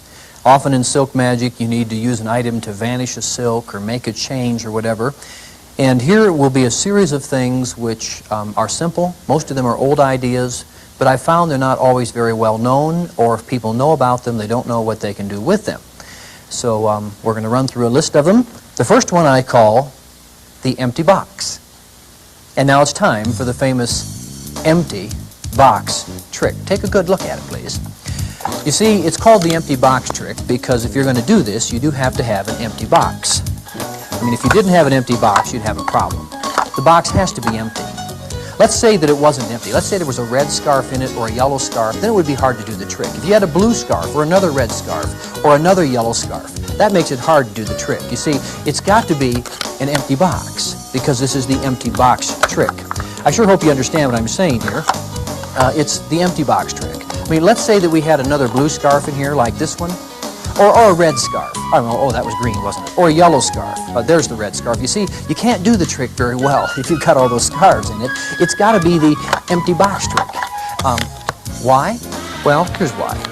Because if you really have an empty box, then you can reach in like this, and since this is a magic show, you can produce a very nice picture of a bunny rabbit. That's what you can do with the empty box trick. And that's it. Alrighty, the empty box, also known as a producto box. This thing is so simple, it's almost embarrassing to use it. And yet when you see the impact on the audience, you say, I'm a fool not to use it. It consists of 2 lids and an empty box. The gimmick has to do with the lids. And you say, where is it? Well, on the back of the front lid, you've got a great big tube. That's it. I'll tip the box forward so you can see it better on the camera. If you look inside, that's what you've got. See that? There's a tube right there. But the handling is nice because you pick out the front one first with the tube on it, pick out the second one, you can kind of click them together, and in the mind of the audience, it's very natural. They've seen anything that there would be to see. You show this is what they're really interested in. Then you put them back, the front lid first, so it slides the gimmick down in and the back lid behind. That's all there is to it, but this is a tremendous prop. You can use it for changes, vanishes, productions, whatever. Let me show you what I did. And by the way, I made a mistake. We ironed this scarf just before we did the previous trick, and I explained in my other tape on silk magic called Strong Magic with Silk that if you iron a silk, you have to let it cool. If you don't let the silk cool, then it takes the shape of whatever you fold it in while it's warm. That's just part of the character of silk. So anyway, that's why this one came out wrinkled. It was just ironed, and then I loaded it in the box. But here we took an 18-inch silk, in this case a bunny rabbit. We have a new silk on the market, an elephant silk, and that's how I plan to do, or what I plan to do with this. After producing all the scarves, I'll say, well then, with the empty box, you can produce an elephant. And I think that'll be cute. But here we go. There's your load chamber. You take this one, and you poke it down in the load chamber, just that simple.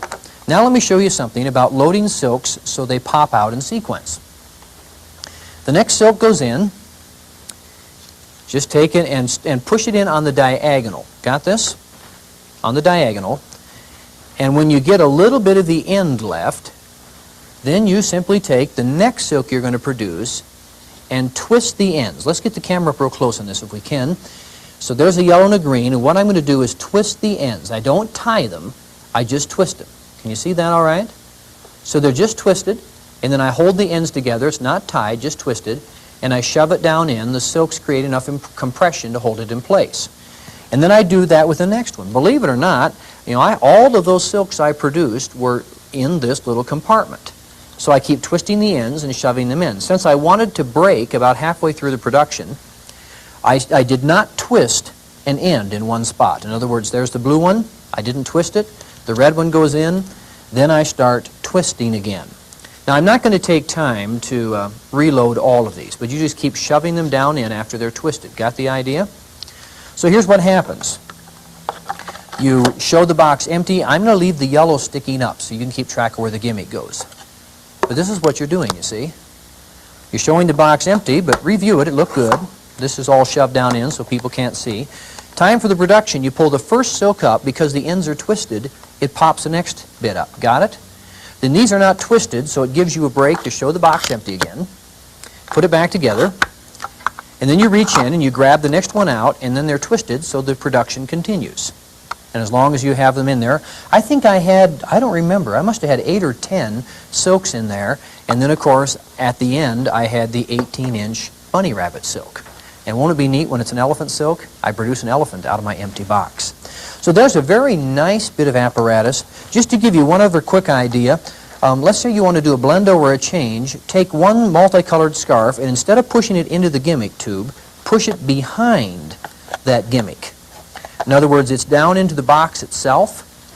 And then you can take some multicolored scarves, shove them down into the box, but these actually go into the gimmick tube. Got it?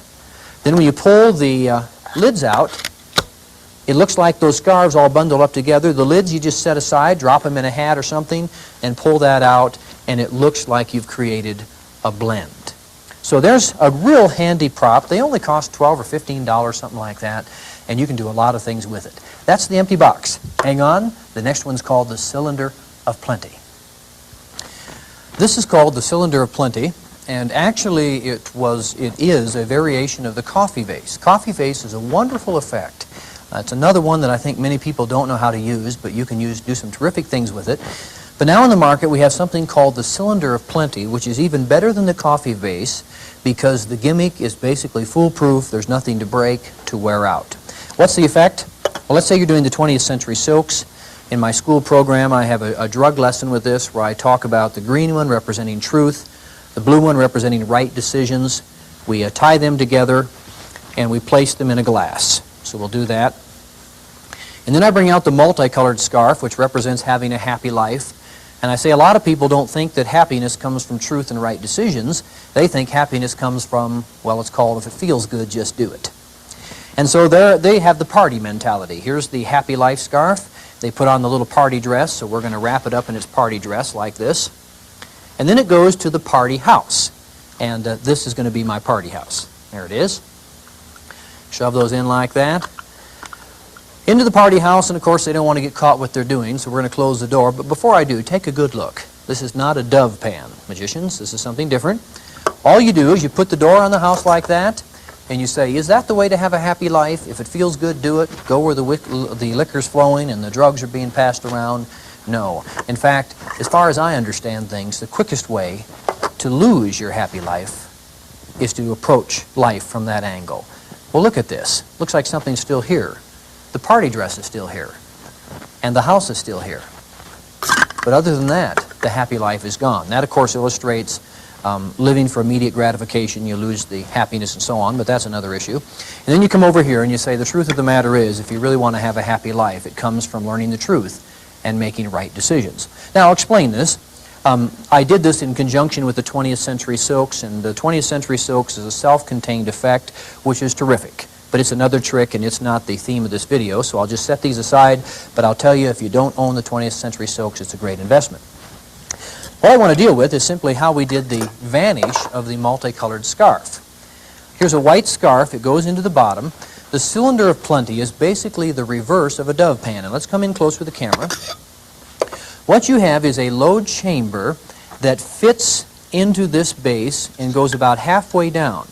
And that leaves room for the other scarf, the duplicate scarf, to be underneath. So this is over that. Take a good look inside, see what we've got. You take this and wrap this in a white scarf. Now, whether or not the cylinder of plenty is a prop you'd be interested in, don't miss this concept. I wrap this one in a white scarf, and if you were doing it to music, I mean, you wouldn't have to say anything, just wrap it up and put it in. It goes into the load canister. It's a part of the bottom of the cylinder of plenty. You can show the top empty because it really is.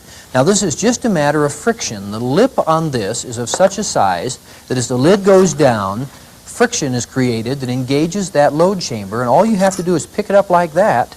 And can you see there now? What has happened is it's automatically pulled that load chamber away. The load chamber has a little handle on it so you can get it out again. The friction holds it that tight. So there you are. But what did I do? Okay, I stole the load away, but then I go like this and shake it a bit, and up comes a white scarf. Now, in the mind of the audience, they're thinking, well, magic couldn't have happened yet because the white scarf is still there. They would never think we'd be so cheap as to use two white scarves. So you're able to pull that out, show that empty, and psychologically you have taken their mind away from the trick or the prop. Instead of thinking that must be a trick can, they're thinking, wait a minute, how could the one scarf be wrapped up inside the other and still disappear? Got it? So there's a principle there, and besides that, this is just a great prop you need to be aware of. It comes in two sizes. You can also get a bigger version, which still has a small load chamber. The load chamber is the same size. You can load a huge streamer in here. For some of our shows, what I will do is I will drop some flash paper in here, light the fire, show the lid, put it on, take the lid off, and then produce a great big streamer. So these are simply some ideas for you. It's an old trick. It's basically the coffee vase, but I'm showing you a modern variation. And if you're looking for an item for vanishing or changing silks or a production with a bigger one, cylinder plenty I think is a real good one. All right, that's it on this one. Let's move on to the next. This one's called the Silk Wonder Box. It's an old item, has been under many names over the years, the Demon Wonder Box and so on. I understand that Harry Blackstone used one of these with a cute little routine about shopping for clothes in a magic store. But I'm just going to show you another variation. Basically, the empty box, the cylinder plenty, and this one, all of them can be used for the same effects. But here's a simple idea. You bring out a nice silver box, you have some colors, you let the colors represent something. Blue stands for sad. Some things happen to make us sad, feeling blue. Yellow stands for glad. It's the color of sunshine and happiness. So, sad, glad. Red stands for mad. Anything ever happen to make you mad? They say, I was so mad I saw red. And the last color, green, will stand for been had. Green is the color of envy, feeling like life isn't fair. Somebody else is getting a better shake than you are. So we've got sad, we've got mad, we've got glad, we've got been had. What's an important concept for life? This, by the way, is a lesson I use in a school program. An important concept for life is to try to learn from everything. Don't look at your life in the light of an individual experience, but rather let it all come together in a beautiful way. Believe that there's a big picture, and if you learn from every situation, you're going to experience the joy and the beauty of the big picture. And that's it. That is the Silk Wonder Box. Now, I'll talk to you about how it works, and I also want to say to you that there are so many more things that can be done with it than what I'm showing. I'm just trying to give you a sense of the prop. It basically, I would say, the secret to it is the working, and that is you simply lift up the lid, and the way it's weighted, it drops open. And you can show it. You don't need to show the back side, and for lay people I don't, but just to give you an idea of what you can do it, you can actually take and twist it around like that. Show the thing all the way through, close it back up, and if you want to do it backwards of what I did it, make a production. I think Blackstone used this to say he shows it empty. He went shopping to get his wife a dress. He thought she wanted a green dress, so he got her a green dress. But she said, no, I wanted a red one. He said, well, this is a magic store, so you can have a red one. She changed her mind again, and she wanted a yellow one, wanted a blue one. So he keeps making the productions, opening and closing the box in the process. So that's just one idea. Oh, what do I have here? I guess I haven't shown you the gimmick. On the back side of the box, you have a pretty good-sized load chamber. Let's come in close on this with the camera. And basically, all that's happening is when you flip the box open, it's dropping back into your hand. I'm going to step around my table here so I can get a better angle on the camera and try to show you my hand. So it drops down, and so it's hidden in my hand. If I hold it this way, you still can't see the load chamber because the side of it's behind my fingers. Now watch from the side there, they're working. What happens is when you flip the lid up, it drops back this way. The load chamber drops into your hand. The front one drops out like that. So now, here, straight on. Are you ready? Pops open like that, and the people think they're seeing right through. You can show it all the way around. Then you can make your production, your exchange, your vanish, whatever. In this case, I did a blendo effect. I simply took a 4-color scarf, and I loaded it inside the box, not in the load chamber, but rather in front of the load chamber. So it was shoved in like this. The other scarves went into the load chamber, and I think you got the picture from there. But remember what I did earlier with the 20th century silks?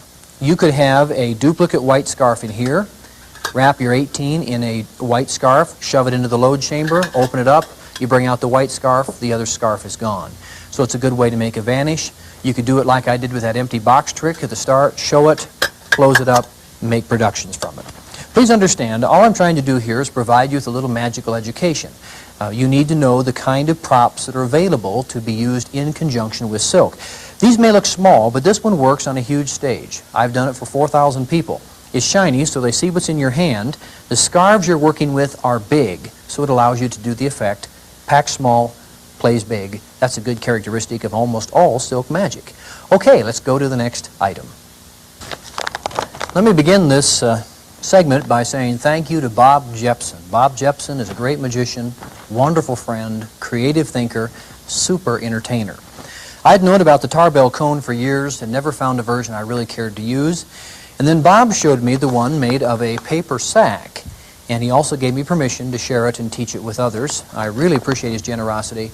With a paper sack, it becomes a very handy item. This is one you can make yourself, and I'll show you how.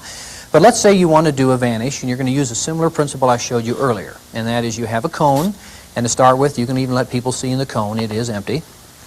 And cover it over with a white scarf, like this, and then the pink one's the one we're going to make disappear. You wouldn't say that ahead of time. You just go ahead and set it up and let the audience see that the pink one is going not only inside of the cone, but it's being wrapped up inside of the white one. You might say the pink one's a great escape artist, and he's been put into a prison, and he's tied up and tangled up, so there's no way that he can get away. But he's a super great escape artist. In fact, watch this. We count to 3. 1, 2, 3. Pop like that. There's the white scarf. There's the piece of paper. The pink one's gone, and of course the white one fell on the floor. Hang on a minute while I pick it up. Okay, that's just one way of using it. Of course, you could use it another way, and that is you could come out, you could show it, the piece of paper on both sides, and after you've shown it on both sides, fold it up into a cone, reach inside, and produce 18-inch scarves, produce whatever you want to. A lot of neat little things that you can do with it. Now, as you may guess, it's nothing more than a double piece of paper, and I'll show you how to make it, but first let's comment that for some reason the nature of the paper sack seems to get rid of the depth problem, so you can have a pretty good amount of stuff. Here's the pocket right here. You can have a pretty good amount of stuff shoved down in there, and it doesn't show. Let's go ahead and try it with 3 18s. In fact, what I'll do is I'll put them in, and I'll actually twist the ends so we can make a neat little production here. And while I'm twisting these, I also want to say that folding the cone so you can grab those edges, watch what I do here in a minute, is also a nice bit of handling. So here we go. This is nothing more than a paper sack, a double sack that's been put together. You pack your scarves in. There's 3/18s. You begin by having this in your stand. You simply pick it up, and when you show it, you can show it this way, this way. It looks pretty good, doesn't it? It looks flat. It doesn't look like there's anything there. You go ahead and fold it into a cone, and then when it's time to make a production, you reach in, one big scarf, two big scarf, three big scarf, and more if you'd chosen to do that. Okay, here we go. I have a couple pieces of craft paper, which you can use instead of a sack if you want to. Basically, they're 13 inches square. Here's how you make your tarbell cone. I'm going to push the table aside and get right in front of the camera the best I can so you can clearly get a picture of how we want to do this. What I have done is taken a pen and I have marked where you put your glue. You put your glue around the edge, and just use rubber cement or Elmer's glue, whatever you want, around the edge, but then leave about an 8-inch spot along one side from there over to there. Can you see that all right? The black line isn't showing up maybe real well around here. Then you glue this whole, whoops, I dropped one, that's okay, the one behind it's the same thing. But you glue this whole section. And I think you can kind of see the folds. So you've got that section glued, then you've got the edges glued, all of this stays open. Hang on a minute while I duck out of sight, and then I return. Hey, he disappeared and reappeared. So there's your pieces of paper. You take the spots where they're glued, and of course you'll put them together on those glue spots, like this. So the two pieces of paper are glued together, and I trust this, you can follow this. I don't think it's very difficult really to figure out. So it's glued there and glued around the edge. And what that means then is when you fold it up, since this edge isn't glued, this is the pocket. But when you shove things down inside, because only the edges are glued, you've got this whole area to absorb the bulk. Then the other thing is, watch how you fold it. So here's the two pieces of paper. They've been glued together. Fold it on the diagonal to start with. This is a little difficult to do without a table in front of me, but you'll get the idea. Fold it on the diagonal. Fold one end back, and then you're going to fold the other one back over it, which leaves you with these edges. Let me go back to the one that's made so you can see that part better. So here we go. This is two pieces of sack put together. And it does look pretty good. And let me get right up here. If I squeeze it, and actually I put a, can you see the black X in there? See if we can, with the help of the camera, try to get that to show. I put a little, it may fade, there we go. See the little black X? The problem is this is so good, sometimes I opened it and I thought I had the secret pocket, and I didn't. I had the main part of the sack. So I put a little X in there so I knew when I was in the secret pocket. Keep the camera right there. So it's a double piece of paper. When you look at the edge, you can pop it open. Oop, I fooled myself. There we go. And see, so the silks go inside, and you've got a lot of room in there because of the way it's glued. See, my whole hand goes inside. But now here's the other thing. Fold it on the diagonal. I'll back up just a tad, a little bigger view. Then you fold the one edge down, like this, and you fold the other edge down this way too, which gives you these two things to grab. So if you want to do the vanish, all you have to do is grab those two things and you pop, you see? So the one you preloaded in the main part of the cone falls on the floor, the rest of it's in the packet, you show it this side and that side. It looks real good, I think. So you've got it like that. In fact, watch now. I'll back up. I'll shove a scarf in it so you see the vanish. I fold it open. I see where my X is, so I know I'm in the right spot. The scarf goes in it. But remember how we folded it? All I have to do is grab these two things, and it's gone. Just like that. So a very simple little thing. You can make out a piece of a sack. As far as I'm concerned, making it out of a sack and following the design I just tried to show you is the best way I know to make a tarbell cone. Again, it's about 13 inches square. I showed you where to put the glue. A glue on one of the triangle folds, then around the edge except for an 8-inch slot, and that's basically it. I think you can figure it out. That's it. Tarbell cone. Let's keep it moving. Now here's another idea for you. This is just something to share because I think you'll find it practical. A lot of schools nowadays, a lot of theaters, a lot of churches don't want you to use fire. And many magicians are dependent on fire in their routine with the dove pan. So here's a way to get creative with silk. You show a scarf that has a picture of a dove in the center. And then you have a pan. You place the picture of the dove inside the pan. This way you don't need fire. Put the lid on it, and then whatever pattern you want for this particular presentation. When the time comes, you remove the lid from the pan, and it appears that the same scarf is still there. So you start tugging on the scarf a little bit, and two things will happen. One is the audience will notice there's no picture of a bird on the scarf anymore, it's gone. And secondly, you'll produce a real live bird. Samantha told me she was going to leave the room when I did this. I didn't want to bring a real dove for the video. I just wanted to give you the idea. Of course, you'd have a real bird instead of a cornball looking thing like this.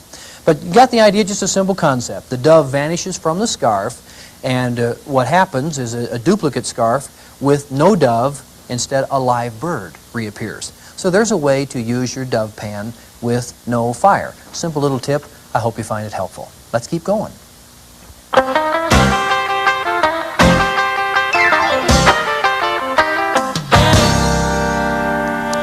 Here's a routine for a drumhead tube. Drumhead tube is a great prop. It's been in magic a long time. I don't know if I've ever seen anyone use one, though. I think many folks just aren't aware of how it's properly to be presented. Now, I'm going to show it to you the way I do it in a school show. This is a routine some of you, of course, wouldn't use because it's an anti-drug abuse thing, but it's best that I show you something I'm familiar with. I'm talking to the young people about the fact that they don't lose. And also, I'm telling them that there's a lot of people out there who will try to convince them that they will be losers if they stay clean, if they stay drug-free. And we're going to use this tube and these scarves to illustrate that. We'll start with the tube, take a good look at it, and as you can see, there's nothing in the tube, absolutely empty.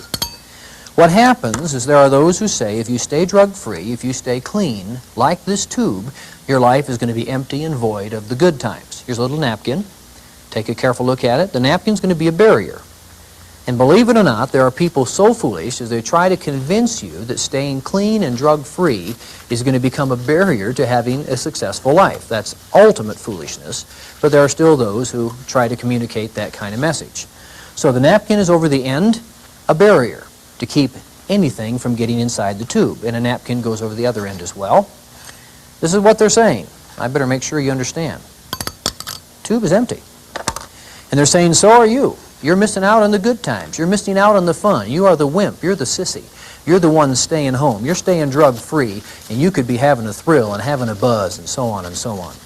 So here's the tube, and the tube, they say, represents the person who stays clean and drug-free, and that is you're going to have a life that is empty and void. Whoopsie-daisy, I flipped the top off there, but we'll just keep it going. Put another napkin on it for you.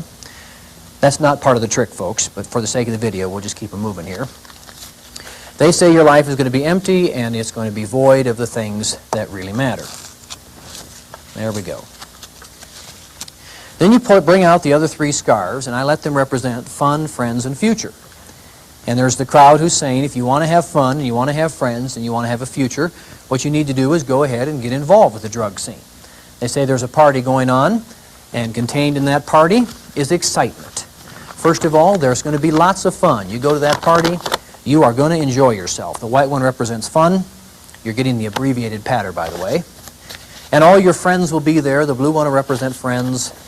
And if you want to have a great future, you need to be where these other people are, because that's the people who are with it. That's where the excitement is. That's where the action is. To make a long story short, I end up with those vanishing, pop like that. I say that's the quickest way I know to lose your fun, your friends, and your future, and that is not being drug-free. And then we come back and we say, here's the sign. You don't lose. Now remember what they tried to tell you. They tried to tell you that there's no way that you can have a good, fun, exciting life if you stay clean. They say those things are actual barriers to keeping the good times out of your life. But they're as wrong as they possibly could be. And then you reach inside the tube and you start making a production. You say if you want to have fun, if you want to have friends, if you want to have a future, the fun, friends, and future that really matter are those things you will experience by making the right decisions, by staying clean. And beyond that, there's a lot of excitement. There's a beautiful life out there awaiting you, and you produce the streamer and such to talk about all the great things that you can find by having a healthy and a proper approach to life. Okay, that's the basic idea of the drumhead tube. Let's pause. And we're back. The drumhead tube. You're probably familiar with the gimmick. I'll quickly show it to you in case you aren't. What you have is a little black bullet-like affair that you take and preload all of the silk scarves into. And just fold them and load like I've showed you earlier on the tape. Once they're loaded in, you take a napkin, and I should say a square of napkin. Whoops, I didn't tear that real straight. But you take a square of napkin, you place it over the end. Let's just put one silk in for now so you get the idea. So the silk is in there. The napkin goes over and covers it up. You have a little attachment that goes across the thing. You tear away the excess napkin. And come in fairly close in my hands so we can get a good look at this now. So this is your gimmick. You've got this bullet-shaped gimmick. The bottom of it is silver, which matches the tube and matches the edges you're going to put on the tube. It's covered with a little piece of napkin. There it is. That's all there is to it. When you place your napkin and ring over the ends of the tube, because the napkin is flimsy, what's going to happen is this is going to get set down over the bullet, like that, and it shoves up inside, and then the napkin on the bullet makes it look like the tube has not been broken into yet. That's the fundamental working of a drumhead tube. But the problem is the idea of setting this over the bullet with it making sense, I should say. So often it doesn't make sense. For example, if all you want to do is make a production, then you show this thing empty. Here we go. You just show this thing empty. You set it down, and then you pick it up and you're making a production. I think then that the audience is likely to conclude, even though they don't know what you did, that you did something when you set it down. The real way that the drum head is to be used is for a vanish and reappearance. And since I've loaded the bullet with one silk, I'll show you with just one silk, and I'll run through the basic routine. I start with the tube over the bullet. It's sitting over it like that, and here is the pink scarf inside. Then I've got the sign. See, what I want to do to begin with is make the audience think that they're seeing everything there is to see. So I can pick up the sign and show it, and they can see what else is on the table, which in this case is just the rings and a piece of napkin, which I'll get in a minute. So you pick it up, you show that, you set this down, and then you lift up the tube. Well, when you lift up the tube, it leaves the bullet behind, like that. But got it? You pick up the tube, you pull this out, you show the tube empty, you cover it with the napkins as you saw me do, you set it down over the bullet, and then you can continue to pick up your sign and such and go on, and basically the trick is done. But now I want to take you another angle on this. In the P&L book, they talk about this.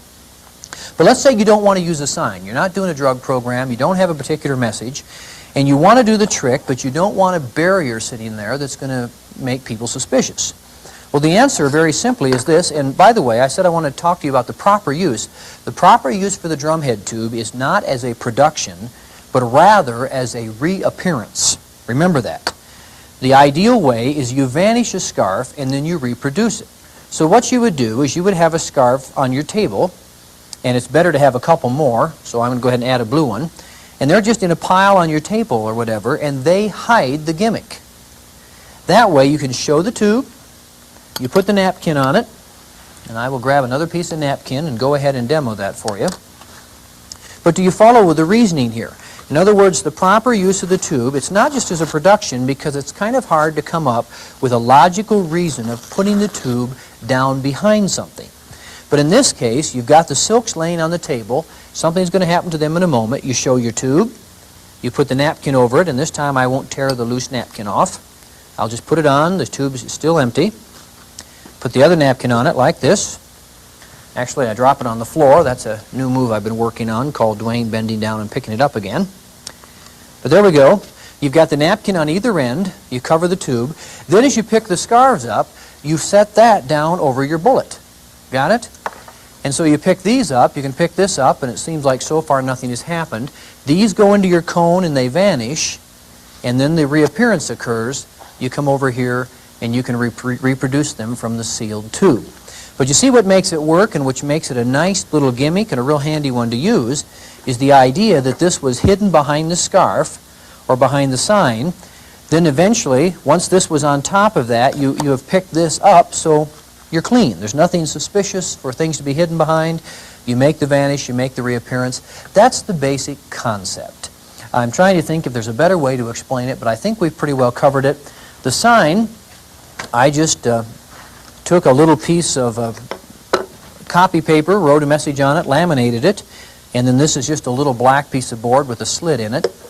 So if you're going to have the gimmick behind a sign, that of course gives you a real good option for something to vanish and reappear. Otherwise, you use the silks. One more time, remember, the secret to the drumhead tube, the proper use is not just to make a production, because then you've got this suspicious business of setting it behind something. But rather, it's to take some objects, vanish them, have them reappear in the tube. That gives you a reason for having the objects on the table, the gimmick hidden behind it, sealing the tube, setting the tube down. Of course, the audience doesn't know that's when you do the dirty work, but you set the tube down, you vanish the scarves, then you're free, your table's clean, all they see is the tube, you make the reappearance out of the tube. By the way, a tube is inexpensive. They cost only around $20, $25, something like that. So it's a real nice little prop, and you can do some good things with it. Those of you who have my drug abuse tape, I show a routine with a fantastic frame with the same lesson I've given you here. This is another way of doing that lesson. Enough said on the drumhead tube. I think we're ready for the last effect. Yeah.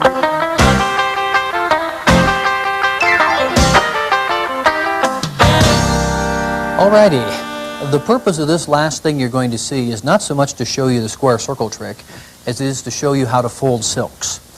But I will talk about the square circle device too. But here's what I want you to remember, magician friends. The silks you're about to see produced have been loaded in this thing for a week. I wanted to demonstrate that if you know how to properly fold silks, you can keep them in containers or in compartments, and when they come out, they'll still look good. So take a look at the character of these silks as they come out. I deliberately put them in here, kept them folded a week ahead of time so you could see how well this works. Now this is out of my school show, so you're going to have to bear with the message. I'm going to give you the standard presentation. I start by saying, here's a box that's absolutely full of all the great things you'll have in your life if you aren't drug-free. I'm sorry, it's not a box, it's a tube. But I'm glad to show this tube for you. Inside of this tube is all the wonderful stuff you'll have if you do drugs. You say, I'm not going to stay clean, if it feels good, I'm going to do it. Take a look at this. See that? It's just full of all the great stuff. I'm sorry, there's nothing to... I showed you the wrong thing. It's in this box. Take a good look. See? There it is. This is it. This is full of all the great stuff you're going to have if you don't stay clean. If you're not drug-free, look at all the excitement. I'm sorry, I think I showed you the wrong thing. Let's try this again. It must be the tube. Take a good look. Here it is. See all that thrilling stuff? Isn't that one? That wasn't it. Is it the box? Actually, there's nothing to see, is there? And that's the truth. If you aren't drug-free, if you don't stay clean, you're going to end up a loser. Sooner or later, everything that means something to people in life, you're going to be without. But now let's change the tune. Let's say that instead I'm going to show you what you can have if you make the right decision, if you stay clean, if you stay drug-free. Here we go. Mr. Soundman, hit the music. We're going to have some fun, and we're going to show these people how it is right to make the decision to stay clean. Ah, here it is. Take a look. See that? Isn't that? Uh-oh. There are so many people who try to tell you this too, don't they? Yeah, they say even if you stay clean, you're going to be a loser. Even if you stay drug-free, you're going to come out behind. That's what they try to tell you, but they don't know what they're talking about. Samantha, come and help me, please. Remember, they try to tell you you're going to be a loser, but they don't understand the way it really works. Come right around here, Sammy. It goes like this. First of all, you're able to experience life in a very exciting manner. Take a hold of that and walk away with it. There's excitement. There's good things you can find with a healthy approach to life. That's right. You don't have to be stoned. Come on, Sammy, grab another one. You don't have to be out of your mind somewhere to find out how exciting life can be, but rather you can have an absolutely thrilling experience with your head on straight. I know they try to tell you you're a loser and all of that. Hey, Sammy, why don't you go the other way with this one? Right around behind me. There you go. Or in front of the camera if you want. Keep it going. But they want to tell you you're going to come out behind, and on they go with the things they try to say, and they may try to call you a loser, but that's not the way it is. There is excitement. There is grand opportunity in life, and the best way to find it is to stay clean. Come on, Sammy. Quickly over here. You grab your end. You go that way. I'll start this way. Look at that, folks. There is excitement. There is blessing, you might say, comes from life when you know what's going on and you've got the proper set of values. Come on, Sammy. Let's put it this way. I'm looking for the right words. How about using a symbol of joy? There is plenty of happiness in this world that can be experienced when people stay clean. As far as I'm concerned, the life that is best, the life that really matters, you got one, I got the other. It's a life that is a result of staying drug-free and staying clean. Hold it up high, Sammy. That's it. We say to the young people, to the students, you really want to be a winner in life, make the right decision. The right decision is to stay clean and stay drug-free. Okay, hang on. We're going to shut the music off, and I'm going to talk to you about what we just did.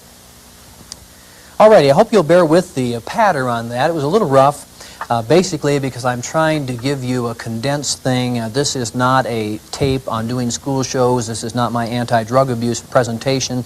I'm trying to show you the silk magic, but I need to show it to you in context of the presentation that I'm most familiar with. I use a square circle. It's had a great reaction in the schools. It's one with a twist. It's one that catches people by surprise. I'll quickly tell you how it is and what it works, or how it works, so you're not thinking more about this than folding silks, which I'll get to in a minute. But of course, a squared circle is an outer box and an inner tube, and then you have a third tube the audience never sees. But what makes this particular square circle extra baffling is this tube is what is known as a phantom tube. And it's hard to see as I show it like this, but if I turn it the other way and the camera comes up close, bring it right on up close, there we go, you can begin to see that there's an edge. See that? Now turn it the other way, and if you look close, maybe you can kind of get the idea, but this end is a bit narrower because of the area where the silks go inside. But it looks extremely good. I think you've got to agree with that.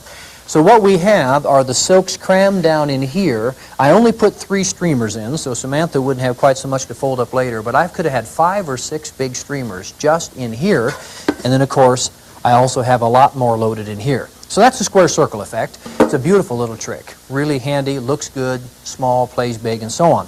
But now, Sammy, if you would bring me a streamer, and while you're doing that, go ahead and get one more ready. Let me show you how you do this. I'm going to set the main box down, and we'll just deal with the phantom tube aspect. To take a streamer and to be able to load it so when it comes out it looks good, it's not tangled, it's not wrinkled, you fold them accordion style. Now, accordion style means this. You go a little bit one way, a little bit the other way. So you're going back and forth, back and forth. That's the simple fold. But you get to the end, and this is important, and this may be new to you. When you get to the end, now you've seen which way I folded it, like this. Take a nip of the end and hang it out over the folds. Got that? So we folded it back and forth. I'll go through it again for you. Back and forth like that. Then this hangs out over the fold. You take the edges, fold it up. So they're kind of clipped up around. I think it's easier for you just to see on the camera than it is for me to explain. Then you take the nip that you had on the side, you bring it up this way, and now all you have to do is take this business, which is folded, and slide it into the compartment. I'll step around so you can see what I mean. But the reason this isn't wrinkled is it's folded back and forth, just folded once in half, and then it goes in like this. And I realize my hand is covering up a bit what I'm doing. But you see when it goes down in, basically it's going down in with those folds. And then when you're going to produce it, this comes out, and I'm going to tug the whole thing back out again so you can get that idea. Well, let's try to explain it again. I'm concerned that this is clear. You see, it's basically folded in a neat package. It looks kind of bundled up in my arm, or my hand, but we went back and forth, back and forth. Here's the end. We had it hung over there. I'm going to go ahead and hold a piece up. It's clipped, so you've got a smooth package. And then this whole business, which is relatively narrow like that, slides down inside your compartment. But now watch. When you produce, since this has been accordion folded and it's coming up out of the middle, see how it comes out straight like that? It keeps coming up straight out of the fold. And let's go ahead and show you the same thing coming out of the gimmick now. So I'll just shove this into the gimmick.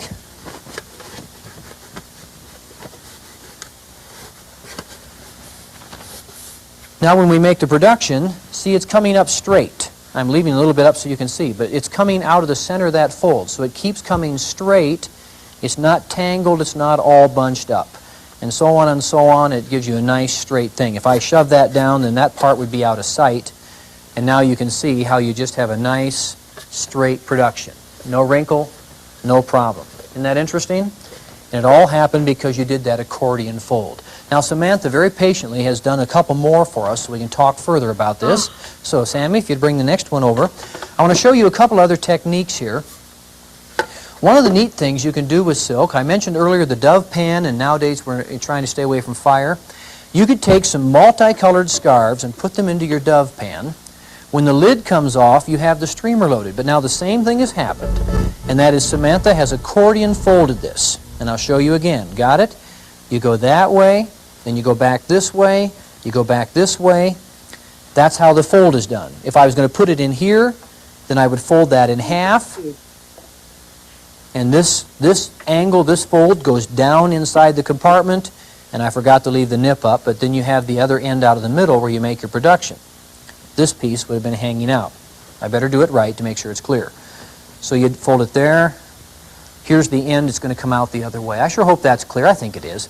But here's what I want to show you that's so neat with your dove pan. Remember, you put your multicolored scarves in. You accordion folded this. You left this piece this way so you can grab it. Now watch my hand. You reach up.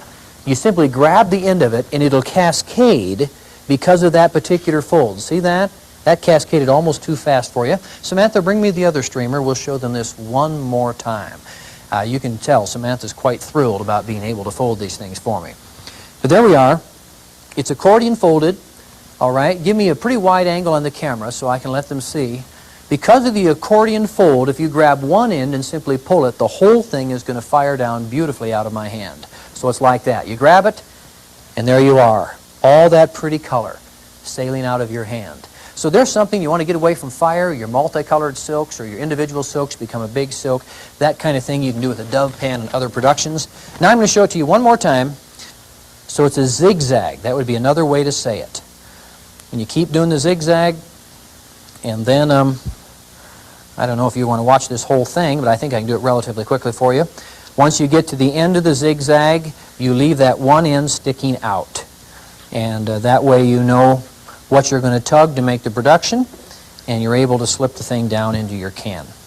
I think I've gone far enough with the streamer. Let me see. I guess the end isn't that far away. This is obviously a little sloppy because I'm doing it in a hurry for the camera, but I want you to see that fold. Literally, you can put it inside the square circle or the dove pan or whatever you're going to produce it from and leave it there till the next show. If you do this kind of fold, and then just fold it one more time so the whole thing is flat. That way it's not crumpled on itself. It'll shove down into the lip of the phantom tube. Or some of it we actually produced from the inner load tube. And all we did is we simply had it in the same way. In fact, here, watch this now. Okay, accordion pleat. Hang the end over, fold it up, pull the end back up so you know what to grab. And then this goes down in this way. So when it's time to make the production, watch. It's interesting, isn't it? It keeps coming out straight. In fact, Samantha, would you come and grab an end and then slowly walk that way so they can watch how straight it comes up and out.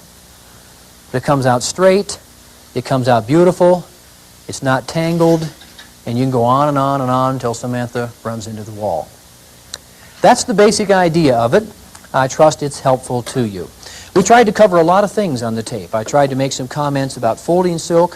If you have the Rice Encyclopedia of Silk Magic, probably what you did when you bought it is you skipped all the chapters on folding silks, thinking that was unimportant, and you immediately went to the gimmick stuff. The gimmick's interesting, but pay attention to folding. It can really help some of your tricks look better. We showed you things with multiple thumb tips, with a half-dyed silk, with knots-off silk, with various props, with a mutilated parasol, with a shadow rabbit, drumhead tube, the square circle, a lot of other things here and there. And I think it all fits the context of Simply Beautiful. I tried to show you simple things, things that are easy mechanically, but they're good effects. They're strong effects. They pack small. They play big. I hope you found something on this tape that you can put into your program, and it'll be a big help to you and a treat for other people to see. Well, I've said enough. You're going to see some information on the end of this tape about our address and our company. Almost everything I've shown you on the tape is a product that we have available. If you're interested in it, write to us or call. Watch the address on the end of the tape. We'll provide you with the stuff if we possibly can. I'm Duane Laflin. I thank you for watching. Appreciate you putting up with the kind of presentation we make where we try to pack everything we can into a short time. Well, that's it. Bye-bye until the next video.